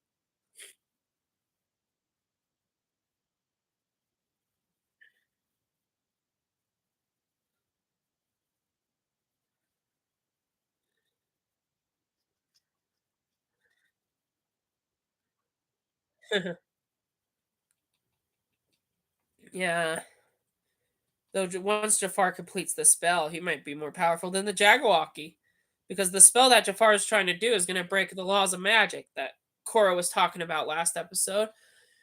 You can't change the past. You can't make anyone fall in love. You can't bring anyone back from the dead.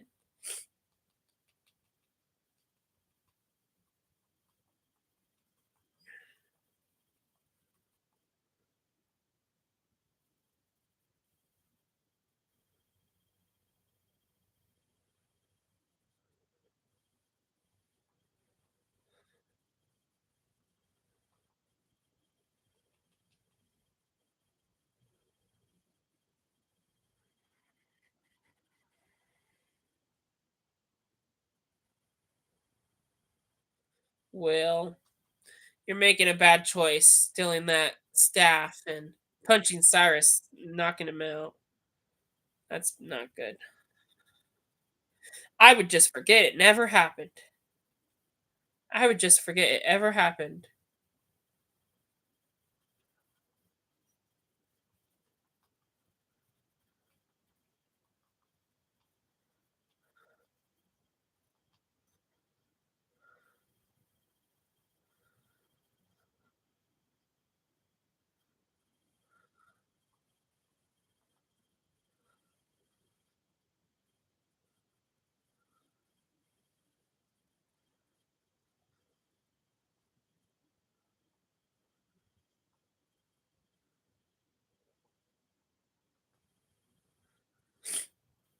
Has been in Wonderland for so long, she knows how to get around the guards without getting caught.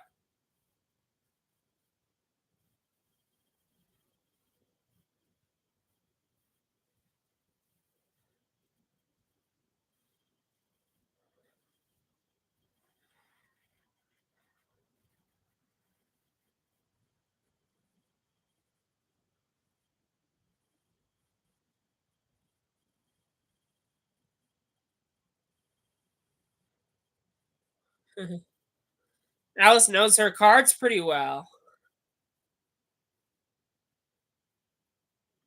He knows her cards pretty well. She can figure out which one the heart is in. The name's heart is in. Fortunately, the name never puts it back in his chest. He just takes his heart to Storybrooke and hides it in the wall, as we saw last episode in the present day, and this flashback was before that.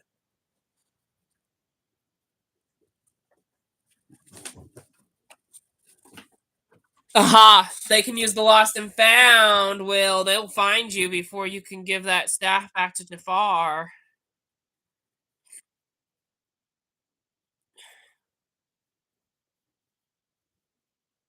Yep.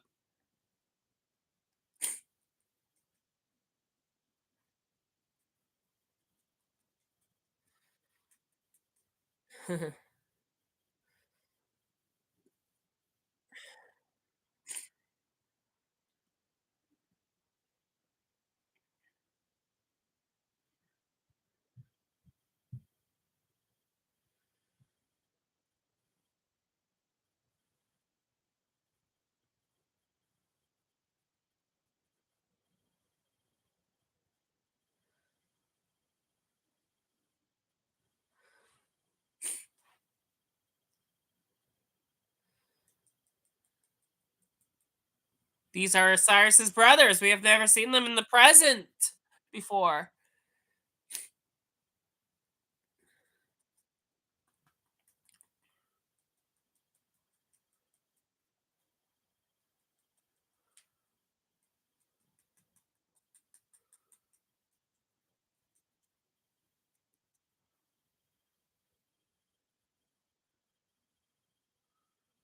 They're keeping it a secret. They don't want Jafar to find out that's their mom, because then he could use that against them to their advantage, like he did with Anastasia.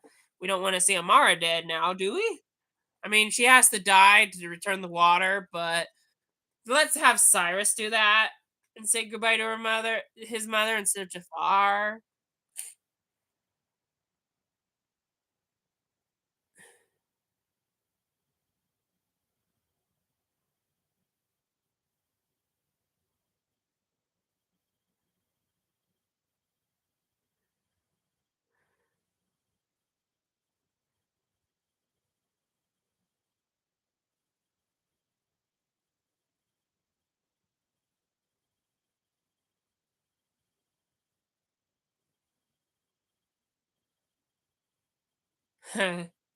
Will is like making it confusing. Will, Will, no more bollocks, that's funny. No more confusing Alice and Cyrus by zigzagging through the woods. Ooh, wow. That's a river. Will purposely planned this to threaten Alice's life. Will's never been this dark before.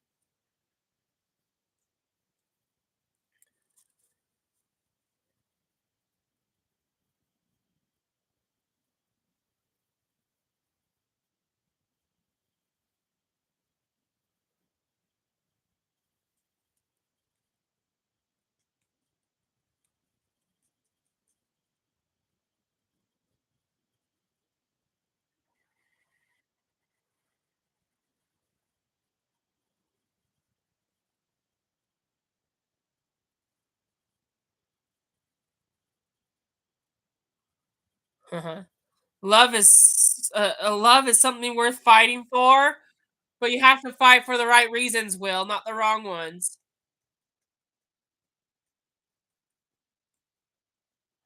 Uh-oh. Oh. So what happened? Will started saying, "Alice, don't follow me. I'm going back to Jafar." But before he decided to leave them, Alice tripped and fell into the river, and then Will's like, "No! I must save her." So he chose to save his friend over letting Jafar win. That he made the right decision in the end.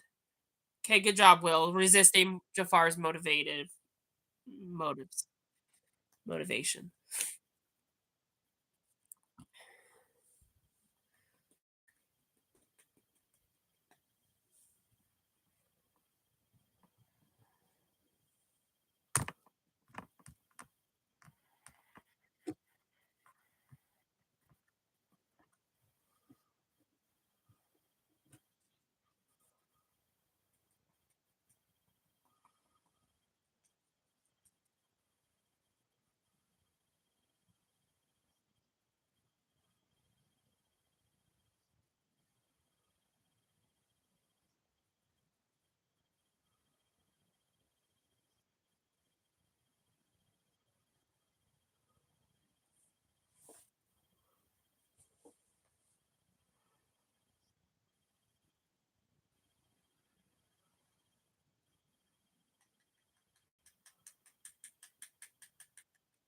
You're not alone, and you have Alice and Cyrus on your side. You want to get Anastasia back, but helping Jafar is not the way. Alice understands.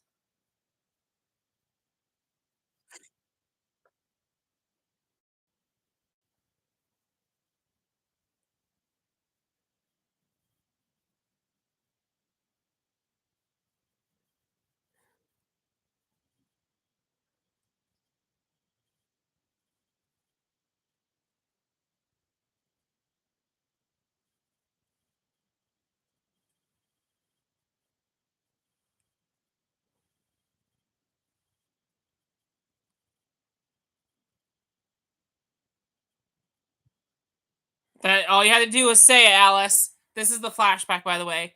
Alice got the name's heart back, but he still is commanded by Cora to kill Alice.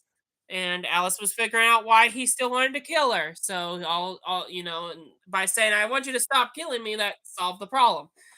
If you want to break someone's control over your heart, or if you want to break someone's control over someone else's heart, you need to say another command to stop it. You need to say, "Stop trying to kill me," or something. Otherwise, the command is still in force.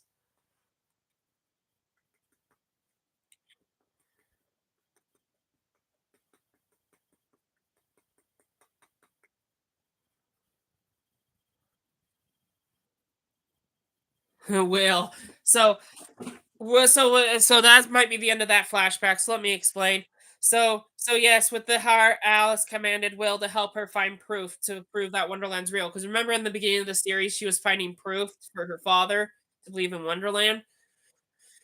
Yeah. So I think it's not flashback explained, but I think Will helps Alice get the White Rabbit, and then once they capture the White Rabbit, Will and Alice part ways, and then Alice stumbles upon a genie, and then lets the rabbit go, and then we already had that flashback. So there you go. That's how they connect, and now we know everyone's story. And after this episode, we're gonna see how everyone lives happily ever after in the next.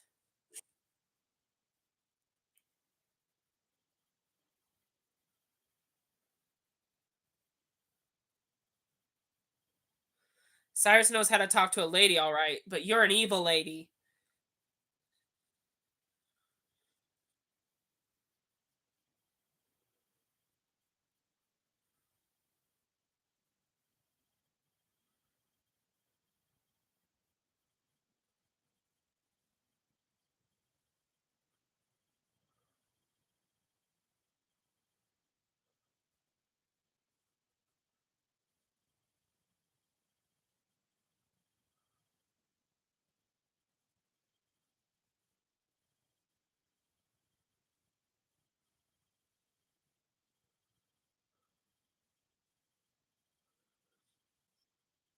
Yeah. Yes. Exactly. So Jagwalkie wants to team up with Alice and Cyrus, and if they're not careful and they don't let her join the team, Alice could be another coffin like Anastasia. As much of a threat that could be, um, Will said that she's a monster, and well, you see, as we learned in Once Upon a Time, evil's not born; it's made. She was not born a monster; she was made a monster. And I wish I could have that flashback of the Jagwalkie, but this show's only about to end soon, so we don't get a flashback in the series finale, so sorry.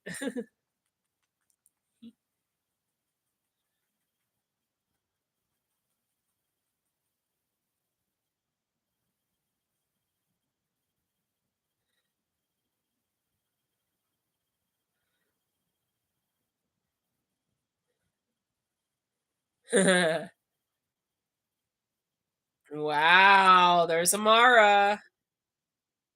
Uh-huh. Yep.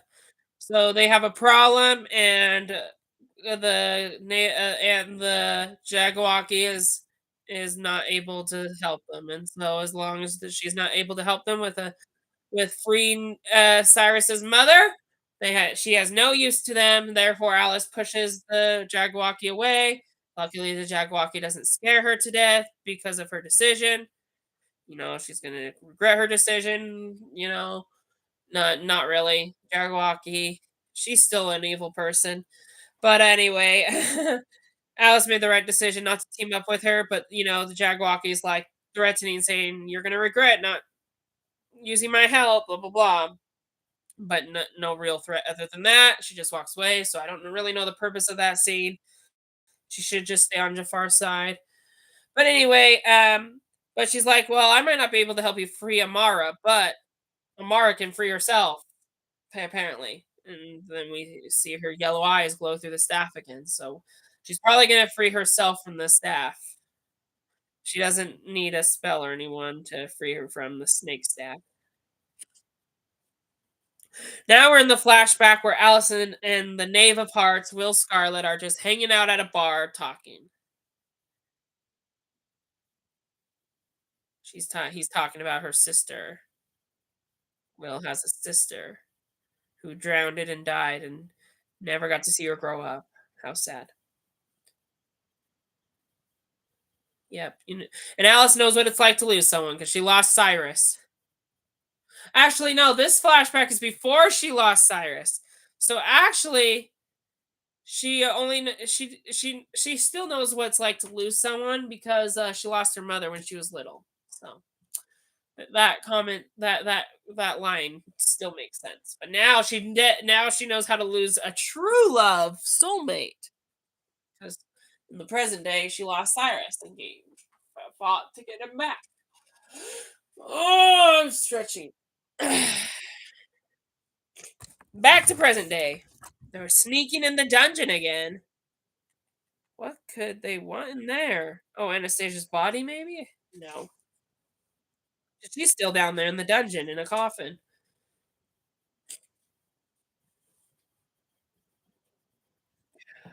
Coffin, coffin, coffin.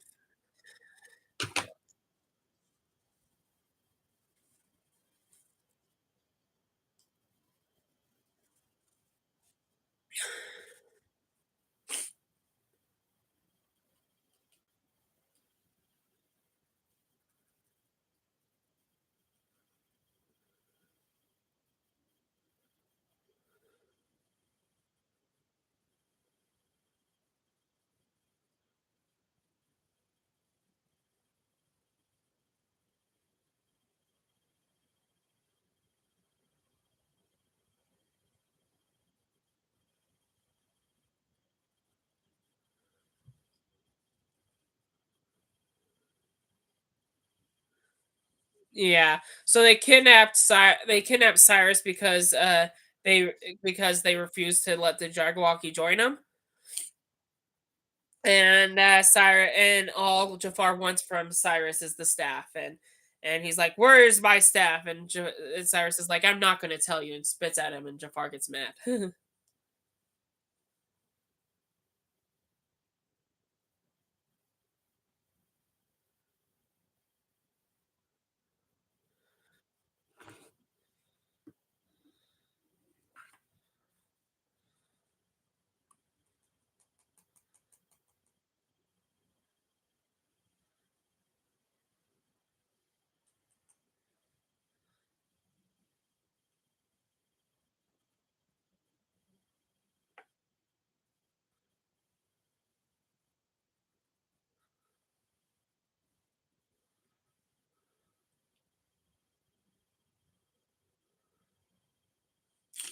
Cyrus ended up telling them where Jafar's staff is, and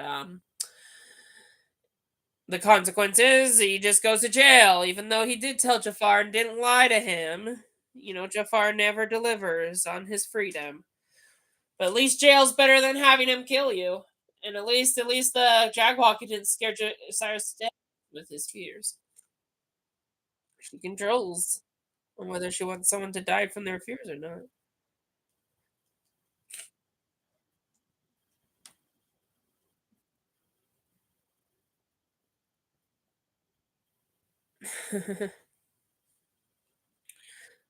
So Will and Alice are sneaking in the dungeon and ready to talk to Anastasia. Will wants to say departing notes.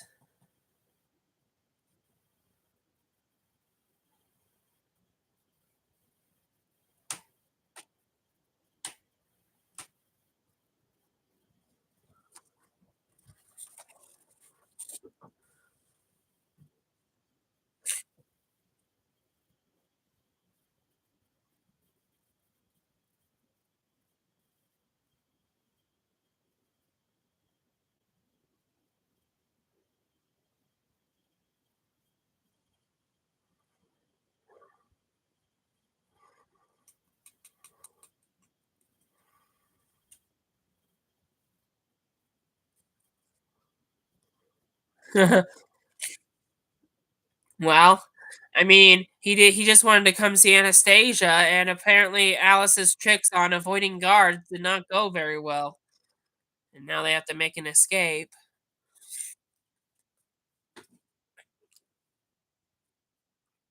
The real plan, however, was not to pay respects to Anastasia. It was to save Jafar's father. I don't think they know that's Jafar's father. They just call him old man. But he is the Sultan of Agrabah, and he is Jafar's father, or the former Sultan of Agrabah. No longer the Sultan of Agrabah. And there's many sultans in Agrabah. Remember, just like the Queen of Hearts and the Red Queen, there's multiple sultans. We will see Aladdin and Jasmine eventually in the main show. But the sultan that's Jasmine's father, that's a different part of Agrabah. Just like the Red Queen's kingdom was a different part of Wonderland than the Queen of Hearts.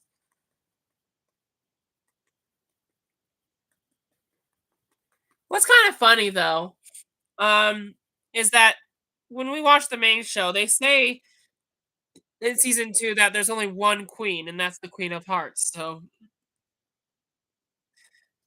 I mean, did they obviously, according to the show, they didn't ruin the Red Queen's status.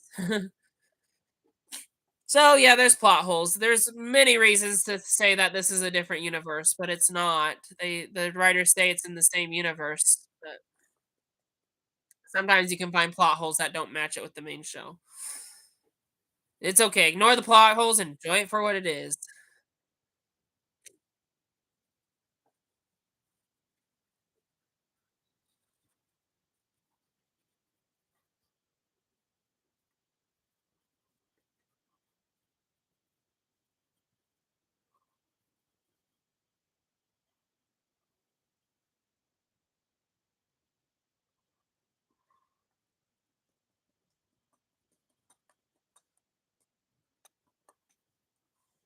She escaped from the staff.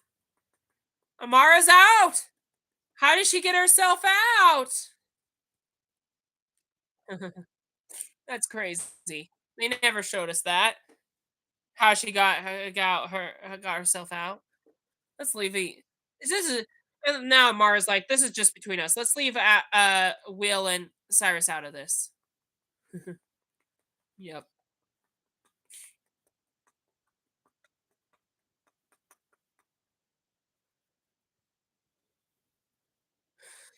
You didn't. I didn't teach you everything I know. She got herself out of that staff. I wish the audience could see how she got out. Whoa.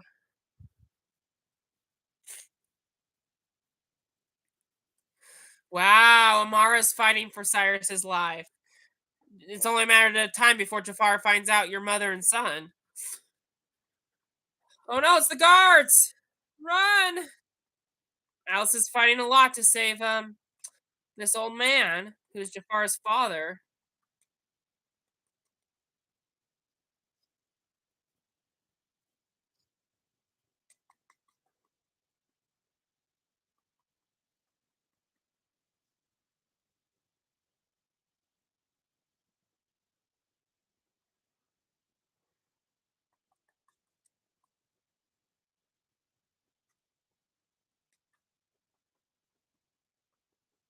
He had a little help from Will.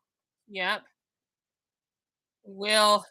It wasn't just Cyrus who taught her how to fight. It was also Will before she found Cyrus. How interesting. Now we're getting the flashback fight.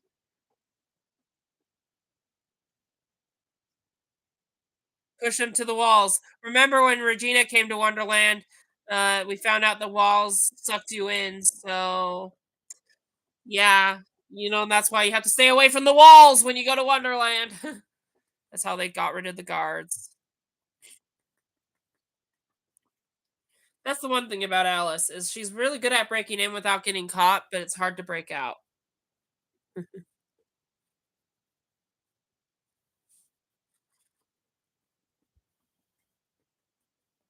It literally is. So Will and Alice are parting dues after getting Will's heart back. Allison and Will are parting ways, and literally as they defeat the guards, there's more guards coming, and Will's like, and Alice has to make a run for it. Will's like, "Well, adieu, Alice. I bet your happy ending's just around the corner." And it literally, so I'm basically saying I'm willing to bet she ran around that corner and then found um, Cyrus. Now, I don't think we saw them get the rabbit as proof. So again, not a flashback for that, but now you can see how it connects to her finding Cyrus and eventually falling in love with him, bringing the story full circle for its series finale. Right? It's about time we finish Wonderland. If you're getting tired of Wonderland, I'm excited to finish it too because I'm looking forward to but going back to the main show in its next chapter. Whoa. But speaking of staying in Wonderland for just a little bit longer, Amara and Jafar are having the ultimate battle with glass in the air, trying to stab each other, but using their magics to protect themselves. This is interesting battle between sorcerer against sorceress. Remember, Amara was someone to be feared, even more than Jafar at one point. Now they're both equally feared. Except now we know Amara is actually a good mother who cares about her son Cyrus family. See, Jafar figured it out. She knew Amara's weakness. She found out the bond between them, mother and son. So now he was able to find that out by seeing how well she was willing to protect him. And she's like, there's always one thing that comes in between us, sorceress, and it always starts with family. Family, to villains, family is a weakness, but to us, we know better. Family is a strength. Yes, it is possible for villains like Satan to use the family against us, but it's not a weakness, it's a strength. So, anyway, Jafar found that out and ended up stabbing Cyrus. No, we just lost Anastasia. We do not need to kill another main character, and I promised Cyrus wasn't gonna die. So don't worry. Amara's gonna do whatever it takes to save her own son. And Jafar made a right move to kill her son just to show that, oh yeah, you guys are mother and son, and if you want to get your son back, you're gonna have to work with me because the spell requires two. If you remember the genie spell from the flashback of Jafar and Amara, this genie spell needs two sorcerers. So the show is never going to end with Jafar working alone. It was going to always have another sorcerer. Some of you could have thought that was the uh Jagwalkie, but nope, it's Amara. And Alice, now you know Cyrus's mother. Too bad you never get to formally meet because they're in the middle of a spell. Unfortunately, Amara chose to help Jafar win in behalf of saving her son Cyrus. That's an ultimate sacrifice. It's different when Will tries to save his true love because he did it out of evil. Amara did it out of sacrifice, so that's the difference. And now the spell is complete. Jafar has all the powers of the universe. And the episode ends. Jafar wins! Unhappily ever after. Well, villains never usually win on this show. How is that interesting? Evil never usually triumphs over good, but it did. Luckily for us, we have one more episode we're going to watch tonight, and it is the series finale of the Wonderland series. The series finale. Are you ready to finish this show, guys? Unfortunately, even when evil does triumph over good, it doesn't triumph very long. Good lasts forever, evil doesn't. So, yes, you know the saying of the classic story of good versus evil, where good always wins? Well, in the war, that may be true. Sometimes Satan does win the little battles every once in a while, but he can't hold on to those battles for long, because even when he does win, those individuals that he attacks eventually can repent and become good again. So he might win some battles, but he's not winning the overall war. So just to kind of throw that gospel knowledge into concept here, Jafar may have just won, but he has another episode to lose. And like, not lose an episode, you know what I mean. They're going to defeat him, and everyone's going to live happily. The title of this series finale is "And They Lived." Dot dot dot. That's the title. Just dot dot dot. And they lived, and you know how the sentence goes. And they lived happily ever after. They're gonna, it's time for the ultimate conclusion. Are you ready to finish this chapter of Wonderland? Because I am. Normally, on a 3-episode night, this would be it, but we're gonna watch one more episode. It's our 4-episode night. No Q&A. We're gonna start this now. Sorry, I should not talked in between. I was so good at not talking in between until now. All right, we're gonna start this next episode. So if your timestamp's at 0, it's on Disney Plus. It's 43 minutes and 39 seconds. Got that? 43 minutes and 39 seconds. Jafar just became the most powerful sorcerer in the world. All right, we're gonna watch how all this is gonna end. Are you ready? Jafar's victory is only going to be short-lived by another 40-minute episode. Oh, this one's 43 minutes. All the episodes are 41, but because this is the series finale, they did make it a Once Upon a Time length episode. Because look, 43 minutes and 39 seconds. And now, yes, there's Disney Plus credits, but those are only like a minute. So really, this is a 42-minute episode. And it must be, if it's a series finale. You might as well add a couple more minutes for people who like the show and love it, to enjoy a couple more minutes of Wonderland before we say goodbye. So I think it's worth making it full Once Upon a Time length. So unfortunately, because I just talked in between this and the series finale, and because the series finale is not 41 minutes like the other episodes, we are not going to end at 10:10 tonight. But anyway, we'll still end by 10:15 if we start now. Oh wait, it's actually 9:35, so maybe not, because it's 43 minutes. But okay, we'll end by 10:20. As much as I wanted to avoid that with the sparing of 15 minutes, that turned out to be not as possible as I thought. So all right, so we'll stick with the original plan, 10:20, because I started like 20 minutes late. All right, let's get started. Series finale. Ready? Countdown. Number 43 minutes 39 seconds if you have Disney Plus. Otherwise, just make sure you haven't started the previously in Wonderland recap yet. All right, 3, 2, 1, now. Let's see how this show comes to an end, shall we? Oh, there's the Well of Wonders. We haven't seen her for a couple episodes. All right, series finale of Once Upon a Time in Wonderland. Here we go. Yep. So the plan is to steal the stolen water from Amara to the Well of Wonders, breaking the genie spell, defeating Jafar, and living happily ever after. That's the game plan for this final episode tonight. Let's complete the spell and change the laws of magic. Okay, the spell is officially completing. Jafar and Amara are about to be the most unstoppable power sorcerers in the world. How will Alice and Cyrus defeat them now? We'll have to find out.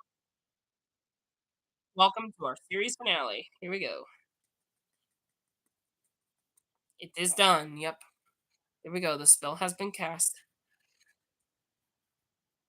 I mean, the spell they just.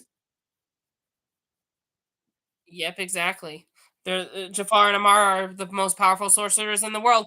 And you can bring Cyrus back because the spell allows you to break the laws of magic. So you can bring Cyrus back because the spell that Jafar was casting, it allows you to break the laws. So now you can change the past. Now you can bring someone back from the dead. Now you can make someone fall in love.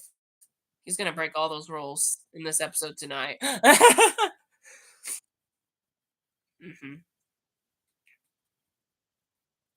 Yeah, I'm tired of this argument too.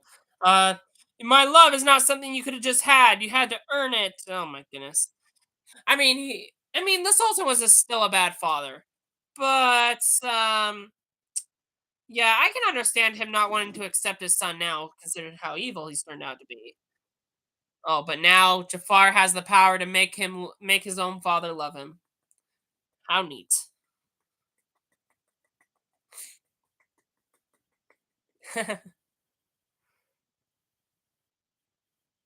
Wow, that's the only time your father's ever going to call you your son is when you use magic against him.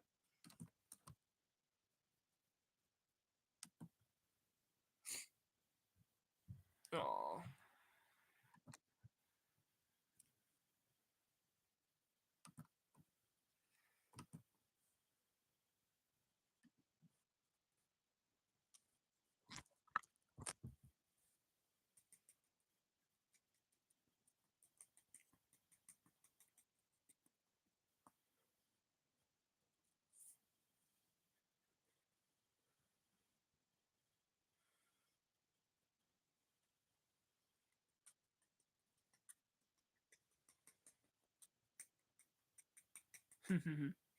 How it feels to be murdered by someone you love. What?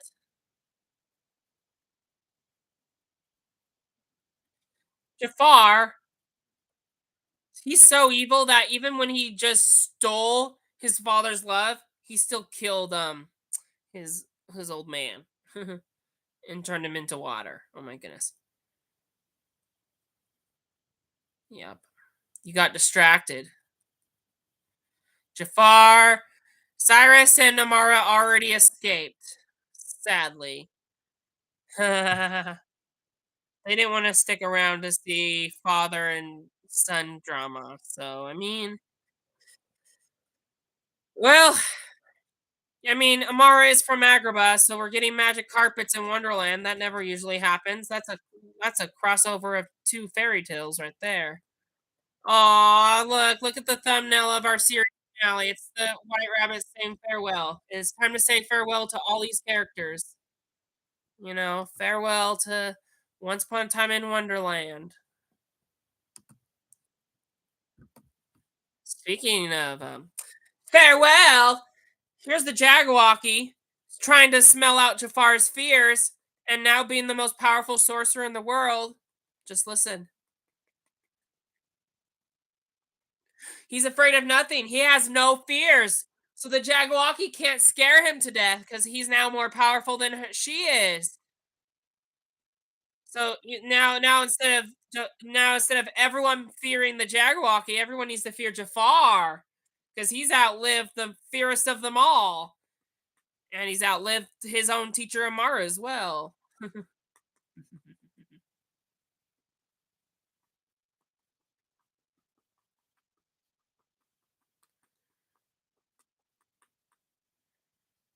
Anything I want.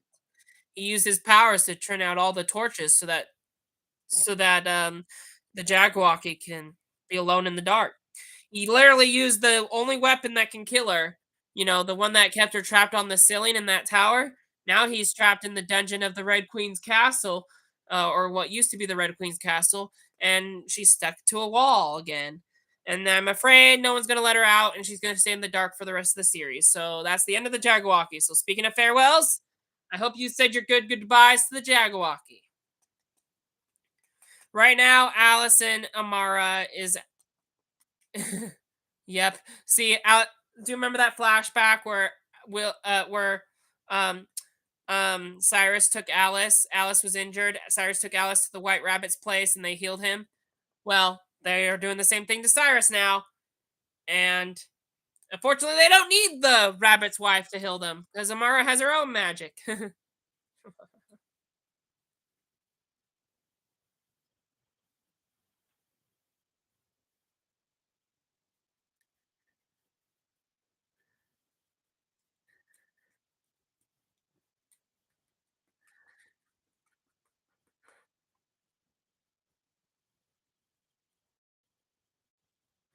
Yes, they have bloodstains on the carpet now. I was joking about that earlier, but I didn't want to spoil this. So now that they saved Cyrus's life, Alice bloodstains and Cyrus bloodstains mixed together. That's true love right there. You don't need a photo album for true love. So they finally introduced themselves as I was talking.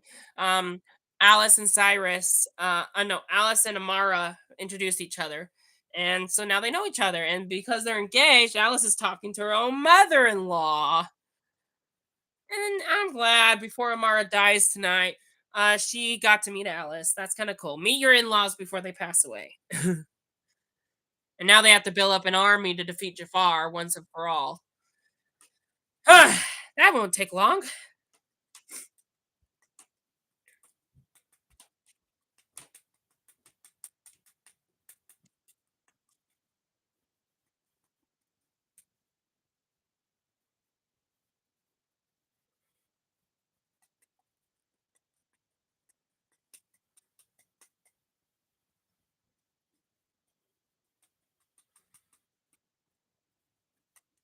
So this is not like Jafar's character.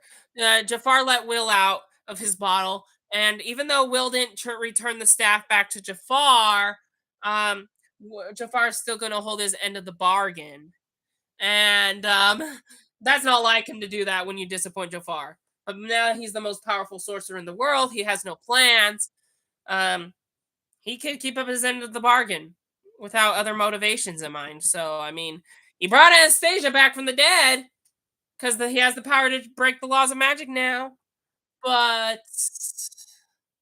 unfortunately, he has the power to make someone love you. That's the problem. He promised you will. He would bring her back. He didn't promise everything would be the same. You got to be careful when you make promises with a villain because they're always specific.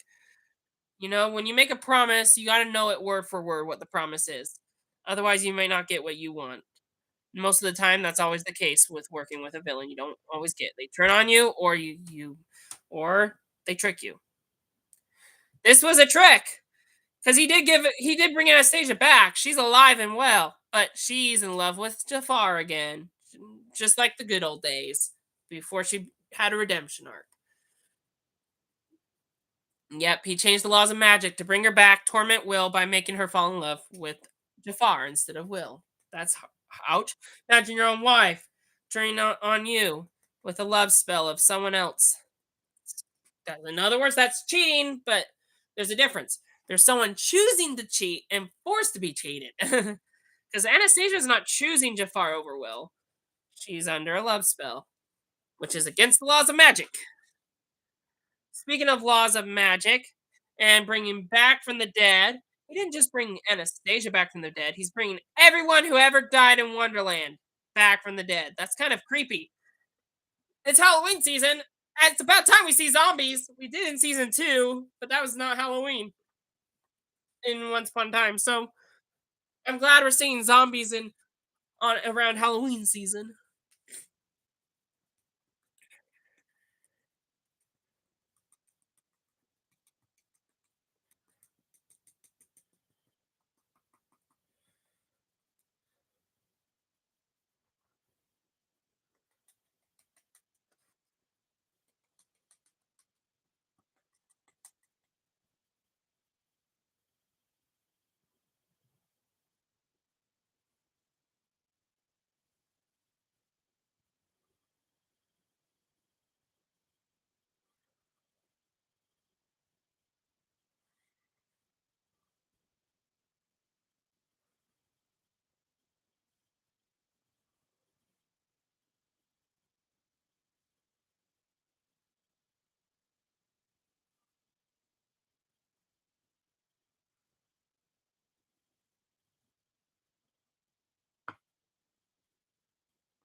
Yep.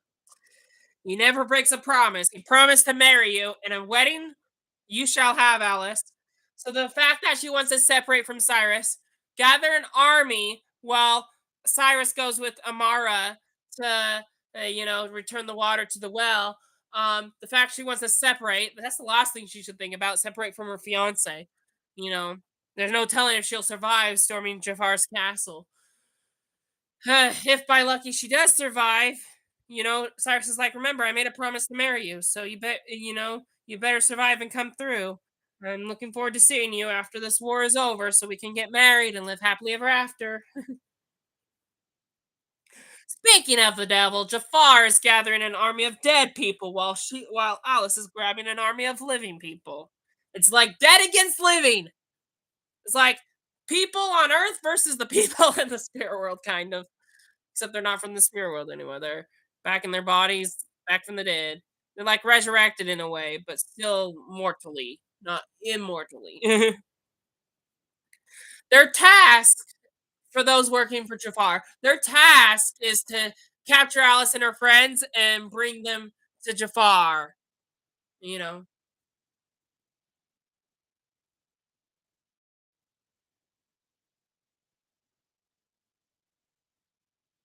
yes, bring Wonderland to its knees, Jafar. Anyway, his soldiers are commanded to capture Alice and her soldiers, bring them to Jafar, and they'll get a fair treatment.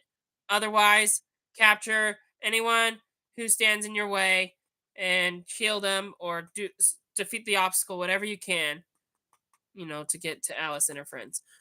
And if any of you decide not to do that, then you'll have to face Jafar. So, of course, to be thankful for the life Jafar has given them, they're going to follow Jafar's orders. Unfortunately. As far as the people for the living, though, they're on the right team. They're joining Alice to defend Wonderland and its freedom and rights and everything.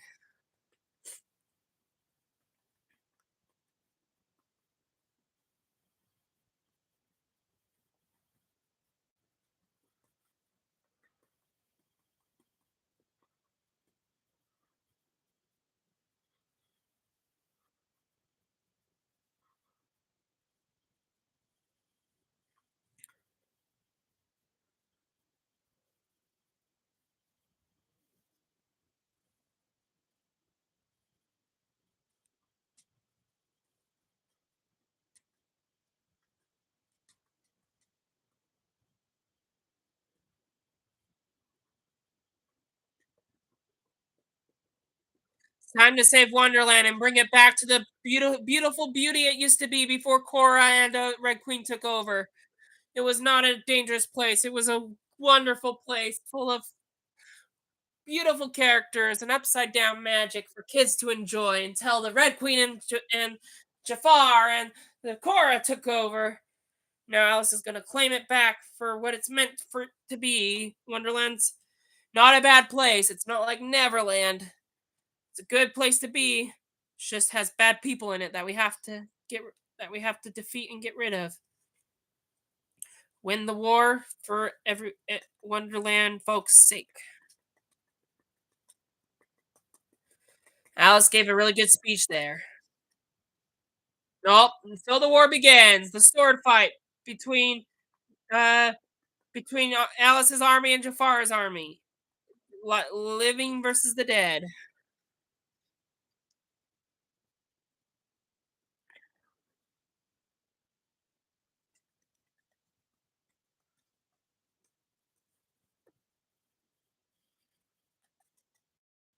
Like I said, we're not getting a flashback in this episode, so flashback wise, we're done. But now we're playing the ultimate war to win a happy ending in the present.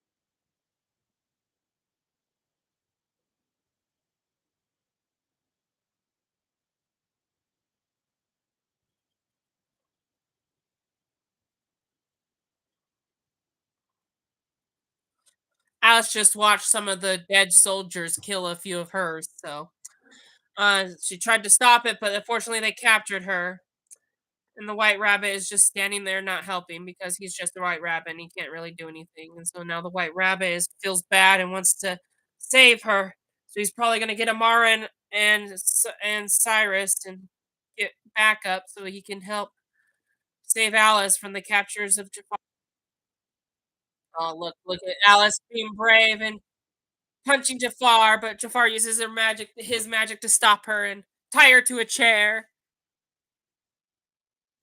This is gonna be good. And Alice just discovered Anastasia's back from the dead.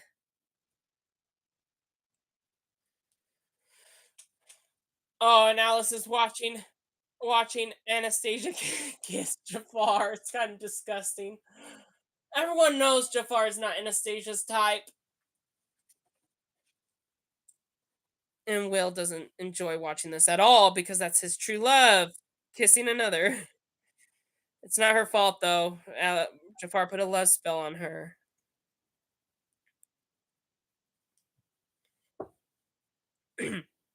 I'll be quiet now. The laws of magic. Yes, we do. The things that can never be done until you just change them, Jafar. Check. You can't bring back the dead. Anastasia's alive. Check.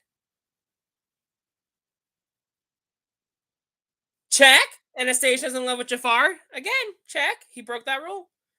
And what's the third commandment? Or the third law? You can't change the past. How's Jafar going to change the past? I love time travel. Unfortunately, they don't use it.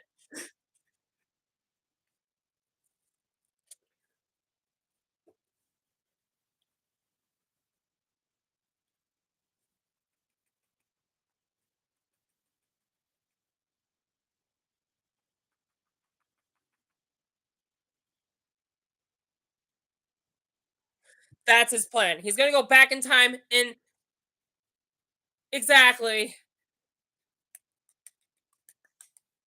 Yep.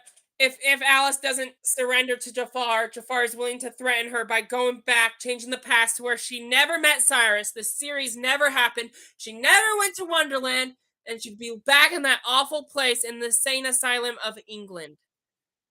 You know, that would not be bad. I do not want to see Alice stuck in an asylum for the rest of her life and not in love with Cyrus. That is not a good happy ending. No, no, no. But I'm not saying Alice should give in to Jafar. I think she can find a way to defeat him before he changes the past. Because I love her and Cyrus. They are probably my favorite couple on just Wonderland show. But in the series in the universe overall, probably not my favorite couple. But my favorite couple in this series alone. I don't want Alice. I like them enough. I don't want Alice and Cyrus to never meet.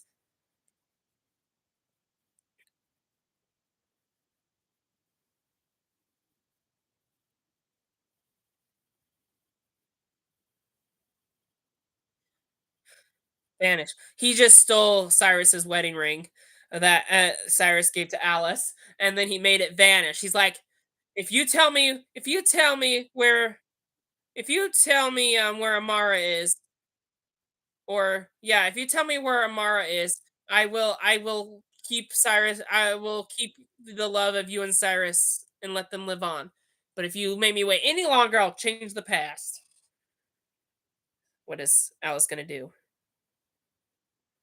Go ahead, she says. Change the past. Oh, Alice, I don't think you made that bad. I don't think you would want to make that choice. My love means everything to me.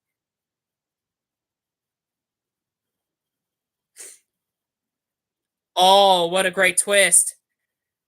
You're under, perhaps, you don't love Cyrus deep enough. And he's like, no, no, no. Cyrus's love means everything to me. But then you're underestimating my power. Alice is like, no, you're underestimating my power. Alice is more powerful than you, Jafar, spiritually, not physically, but spiritually.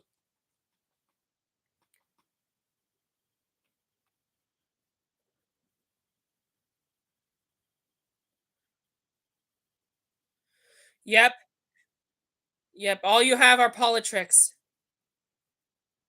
Jafar doesn't have anyone who loves him for real. It's all politics. It's an illusion. Anastasia doesn't really love you. She's under a love spell. Jafar didn't really love you. Jafar's father didn't really love you. Your father didn't really love you, and then your army doesn't really love you, Jafar. Uh-huh. And as we learned in the show, even in the main show, magic is the most powerful love of all. I mean, love is the most powerful magic of all. And if Jafar doesn't have it, then we know he's not going to win because Alice has the power of love to defeat Jafar.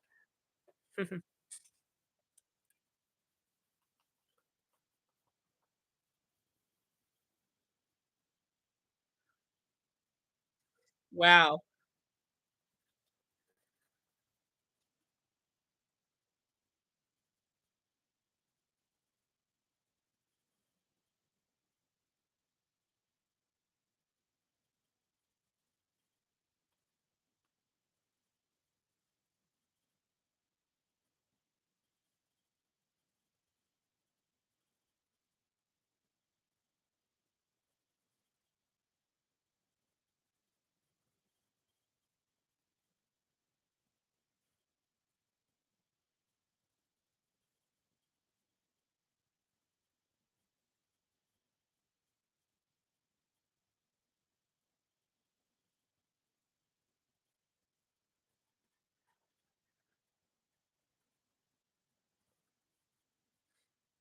Anastasia has no choice. She's under a love spell. She's going to tell them where the doors are so that.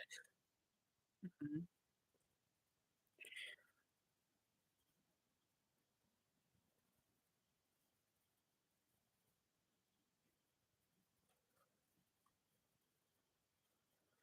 Oh no. Because Anastasia is under a love spell, she tells Jafar exactly where Cyrus and Amara are. So he's going to go to the Well of Wonders to stop them from returning the water. That's not going to be good. Return the water before Jafar shows up. So fortunately, Jafar soldiers failed at capturing Amara. So Jafar killed them for not finishing their task. And then he threatened Cyrus to tell Jafar where the red doors are. And when Alice refuses, you know, he instead of hurting Alice, luckily, Jafar gets his answer from the Red Queen, and Alice is like, "Please don't tell him."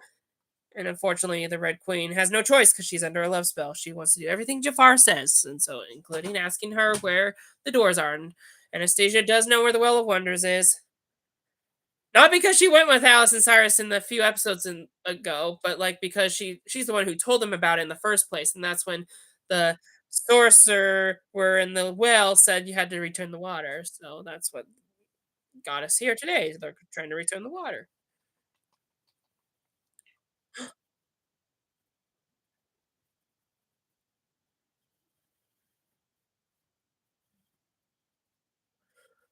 So yes, while Jafar is out stopping Amara and Cyrus, they're trying to see if they can break the love spell of Anastasia.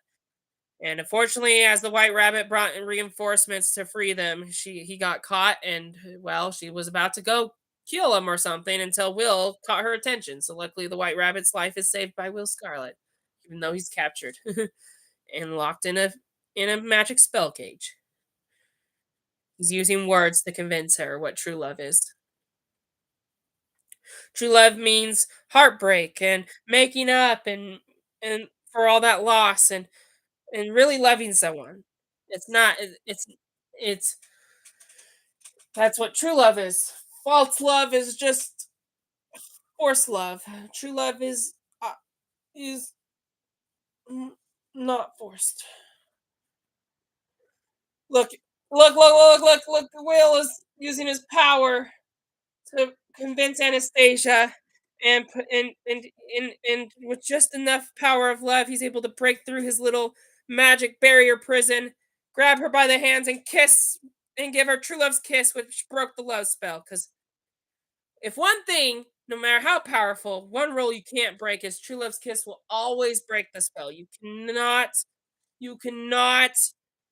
undo that. You cannot use magic to prevent true love's kiss. True love's kiss can break every spell. and it broke the love spell between Anastasia and and her spell for loving Jafar. Now that the spell's broken, Anastasia is back and she's good again, and she's not under the spell of Jafar anymore. And she's like, if you want to defeat Jafar, then you gotta hurry up. So they're all running out of Jafar's palace and going to meet up with Alice and Cyrus.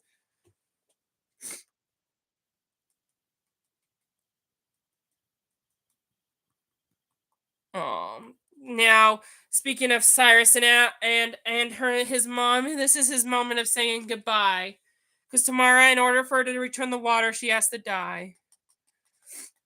Goodbye, Alice. Events happen in our life for a reason, and it's about time you learned it. Time to let your mom go. It's past her time. She was supposed to be in the spirit world a long time ago, thousands of years ago. Fortunately, Jafar is interfering with this.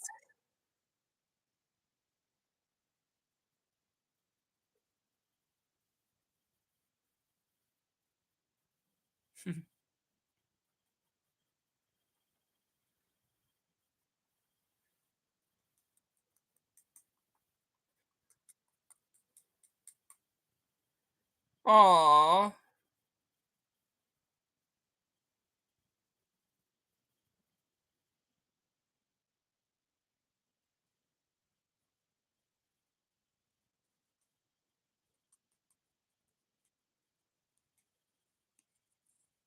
Unfortunately, Jafar just killed Amara and turned her into water, but the water's not in the well, so it doesn't break the genie spell. Jafar has his own way of winning again. Well, thanks to a white rabbit poking a hole through Jafar's interference with hurting Cyrus, and Alice coming through as well. They stopped Jafar from hurting Cyrus. Good job. Fortunately, Jafar has a way of getting back up and fighting again. You came here to defeat me. Haha, is what he says. Oh my goodness! He's just a rabbit! How dare you kick him in the stomach and throw him out in the woods? Oh my goodness, Jafar, you've been evil for too long. You've done so many sins. It's time for you to go. All right. Oh, so Alice, the water that Jafar drops, that Jafar turned Amara into, um, Cyrus grabs the water and then says, "I return this water to you." But then, as he drops the water, Jafar steals it.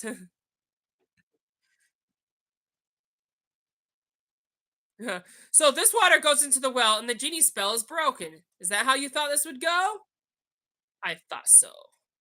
Oh my goodness.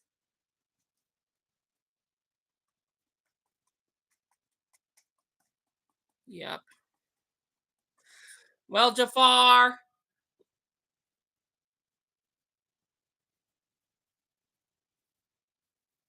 Alice is going to do nothing because Jafar was not smart here.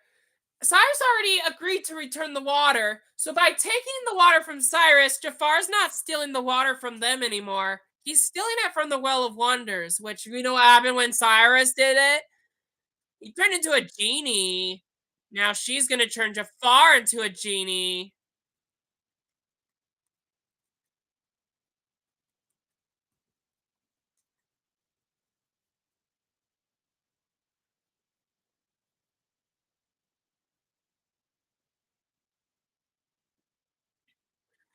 Uh-oh, he's a genie. And look, he's about to slap Alice in the face until the Well of Wonders traps him in a bottle at the last second, just inches before his fist touches Alice. Oh wow. Whoa! And then just like Amara's sons, Jafar's bottle also disappeared somewhere. So now with the genie spell broken, all the brothers are out, and and now Jafar is no longer the most powerful sorceress. So all the spells are undone. Yep, with the curse being broken, all spells powers are undone. The dead are back in their graves. Um, that includes Anastasia, sadly, and the Luckily, Will already broke the true love spell, so I mean, but yeah. Um, Unfortunately, Anastasia did not survive the curse breaking. Hey, at least they defeat Jafar though, and now Wonderland is saved from the most evilest sorcerer. Everyone can live happily ever after. Jafar made a big mistake on taking that water from Cyrus because now he's suffering the fate of being a genie. Not a so happy ending for Jafar, but a happy ending for our favorite characters, Alice and Cyrus. It's over. The war is over. We won. It's time to leave Wonderland. Woohoo!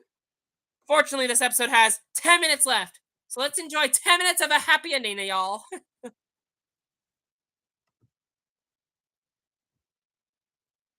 It's like a family reunion. Happy Thanksgiving.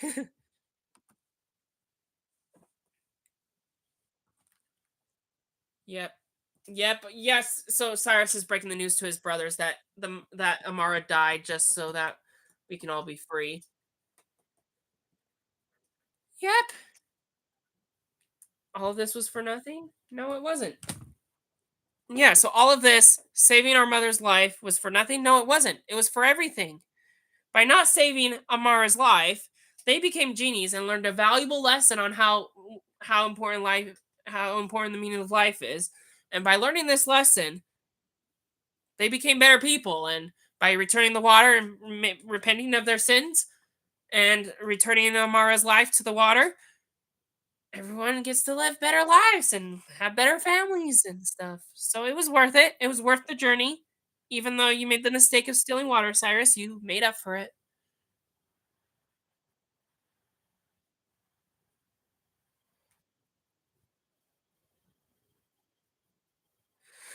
Yeah, Alice comes to Will and says it wasn't her time. That's what you normally say when someone's dead, and just to try to give comfort. And he's like, "Yeah, I know, I know. I just wish I could say goodbye to her one more time." And then Alice is like, "No, no, no, no, no, no." Yeah, and so Alice is like, "No, no, no, no, no. It wasn't her time." Like literally, he means it because the Well of Wonders does it. You know. She did say that my water is only for those who need it, and maybe Amara didn't need it. Maybe it was her time to go, but it wasn't Anastasia's time. She died before her time, and so in return of returning the water and defeating Jafar, the Well of Wonders they gifted the water to Alice and Cyrus. They didn't steal it; it was gifted, and Will wanted to make sure so that he doesn't turn into a genie, of course. However, however, because it was gifted and with permission of bringing her back from the dead, Will gets his happy ending too. I mean, they did say the Red Queen's life was meant to move on, and we can establish that the Red Queen and Anastasia are two different people in a way because Red Queen didn't care anything about Will, and it was time for her to move on. Anastasia, her life was meant to continue, so she died before her time, and so the lady of Well of Wonders gave them water. Now they can leave Wonderland. Everyone's happy. No one died. No one died after all. Not even Anastasia from 2 episodes ago. So now everyone left Wonderland, and we jump a couple years later, or a few months later, and we're back in England. And this is Alice's father getting. This is Yep. As Alice's father just said, when I came back from our time together in Wonderland, I started contemplating on what you said, and I wanted to thank you for helping me see that it was all real, not just Wonderland, but forgiveness. Alice's father has finally became less discarding of Alice and more forgiving of his daughter. So we have a better father to Alice now, and White Rabbit is officiating the wedding. I don't know why. I mean, I guess they got tired of Wonderland, but I don't know. I don't know why they decided to have the wedding in England in 1800s England. Oh, look, there's Sarah. um, Alice's stepmother, and there's Millie, Alice's stepdaughter. We haven't seen them since halfway through the series. They're getting married. Alice and Cyrus are getting married.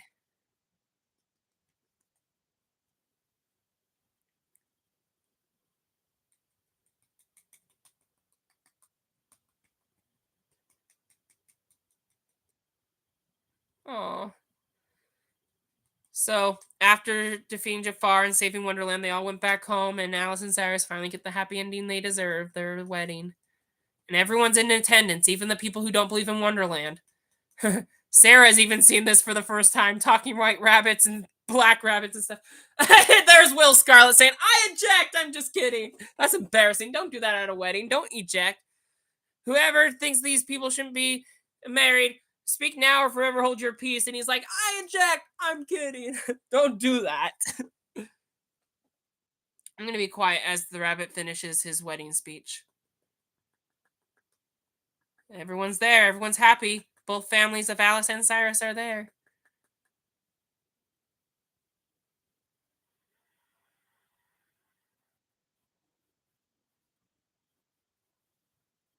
Worse sickness in hell.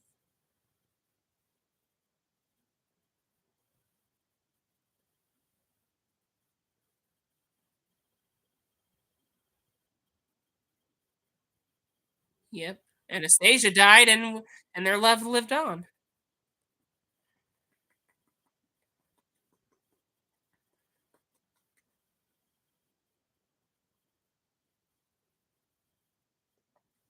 So the White Rabbit kind of twisted the words. In a normal wedding and fairy tale, you know, usually it goes, "Hey, do you take this person to be your lawfully wedded wife? Do you take this person to be your lawfully wedded husband for time and all eternity?" And then it's like, if you go to this is a civil wedding. You see in a lot of movies where it says, "In that case, it's my great honor that you two are one. You may kiss the bride." Unfortunately, Rabbit kind of just quoted on the lyrics of that saying that's in every wedding movie, and he's like, "You two are already past sickness and health and all that and death. Even death can't do you part." So I guess I should just say you could kiss the bride because you guys already know this and you already are one. So he kind of stumbled over the whole speech because he didn't need to say it, even though at least at least he had the authority and he was officiating. He could officiate the wedding. That was kind of cool. At least he has. No, at least he kind of had the um, authority to perform a civil wedding. But he didn't say all the lyrics because he knows Alice and Cyrus too well to know that he doesn't need to bring it up. He knows they'll be together through sickness and health and death and all that. They even died and came back from the dead to some of these characters, and their love survived. It's kind of a cool happy ending to a fairy tale.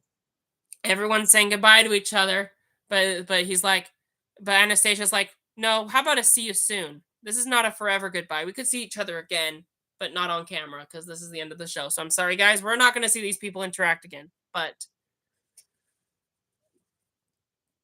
they probably will see each other again, and it was fun while it lasted." As everyone leaves, Alice is like, "Wait, Will, I have one more thing I need to tell you." Just to thank her.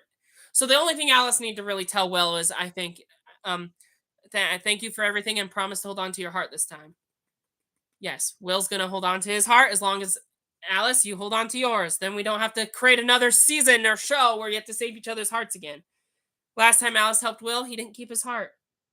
Last time, Will didn't help. Last time Will helped Alice, well, they still had to defeat Jafar. Now Jafar's defeated, and keep holding on to your hearts because you never know what's going to happen if you lose them. Well, now she said her official goodbye to Will, and she's going on her honeymoon. Bye, Alice. Bye, Cyrus. Have a fun honeymoon at Alice's father's house. That's a weird honeymoon. Why would you have it at your in-law parents' house or in-laws for Cyrus at least? Now we jump years later. Meet Alice's daughter. This is Alice's daughter. She's cute, but they never told us her name in the last minutes of this show.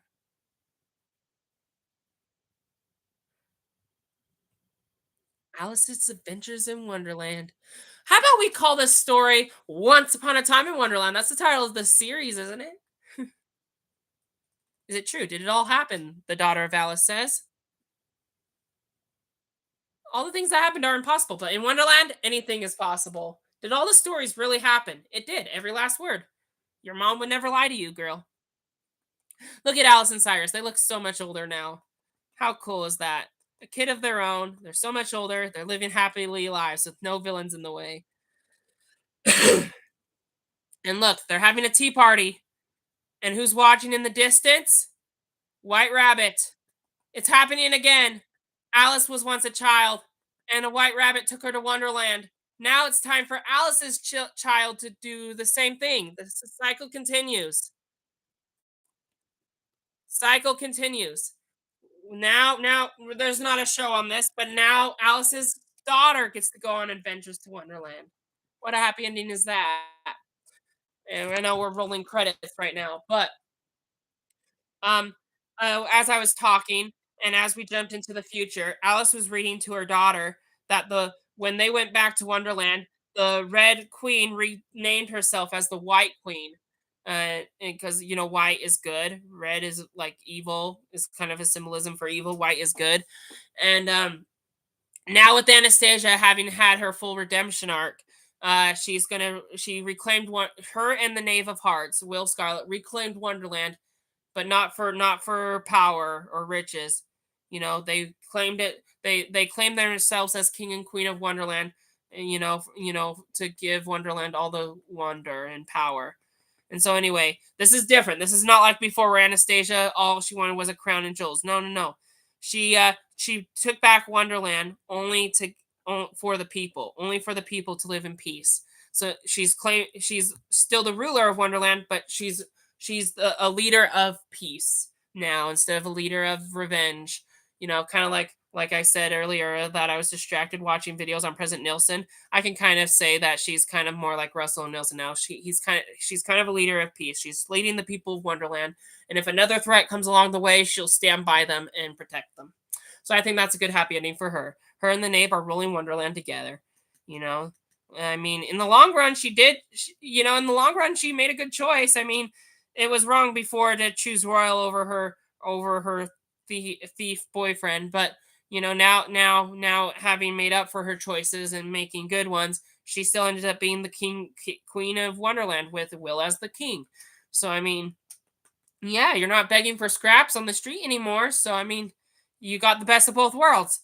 You're not scrapping on the streets, and you're not being evil to do it. You're living the rich life, but in a righteous way. So anyway, that wrapped up that story. Then we got to see Alice and Cyrus and their daughter having tea, and White Rabbit watching from a distance. I bet I know what's gonna happen. It's gonna happen again. What goes around comes around. History repeats itself. It's time for the next generation, right? Now it's time for Alice's daughter to have her own adventures in Wonderland. Um, and so yeah, she's probably gonna follow that White Rabbit and go to Wonderland. And guess what it recommends me to watch next? Because that was the last episode. Alice in Wonderland, the Disney movie. That's funny.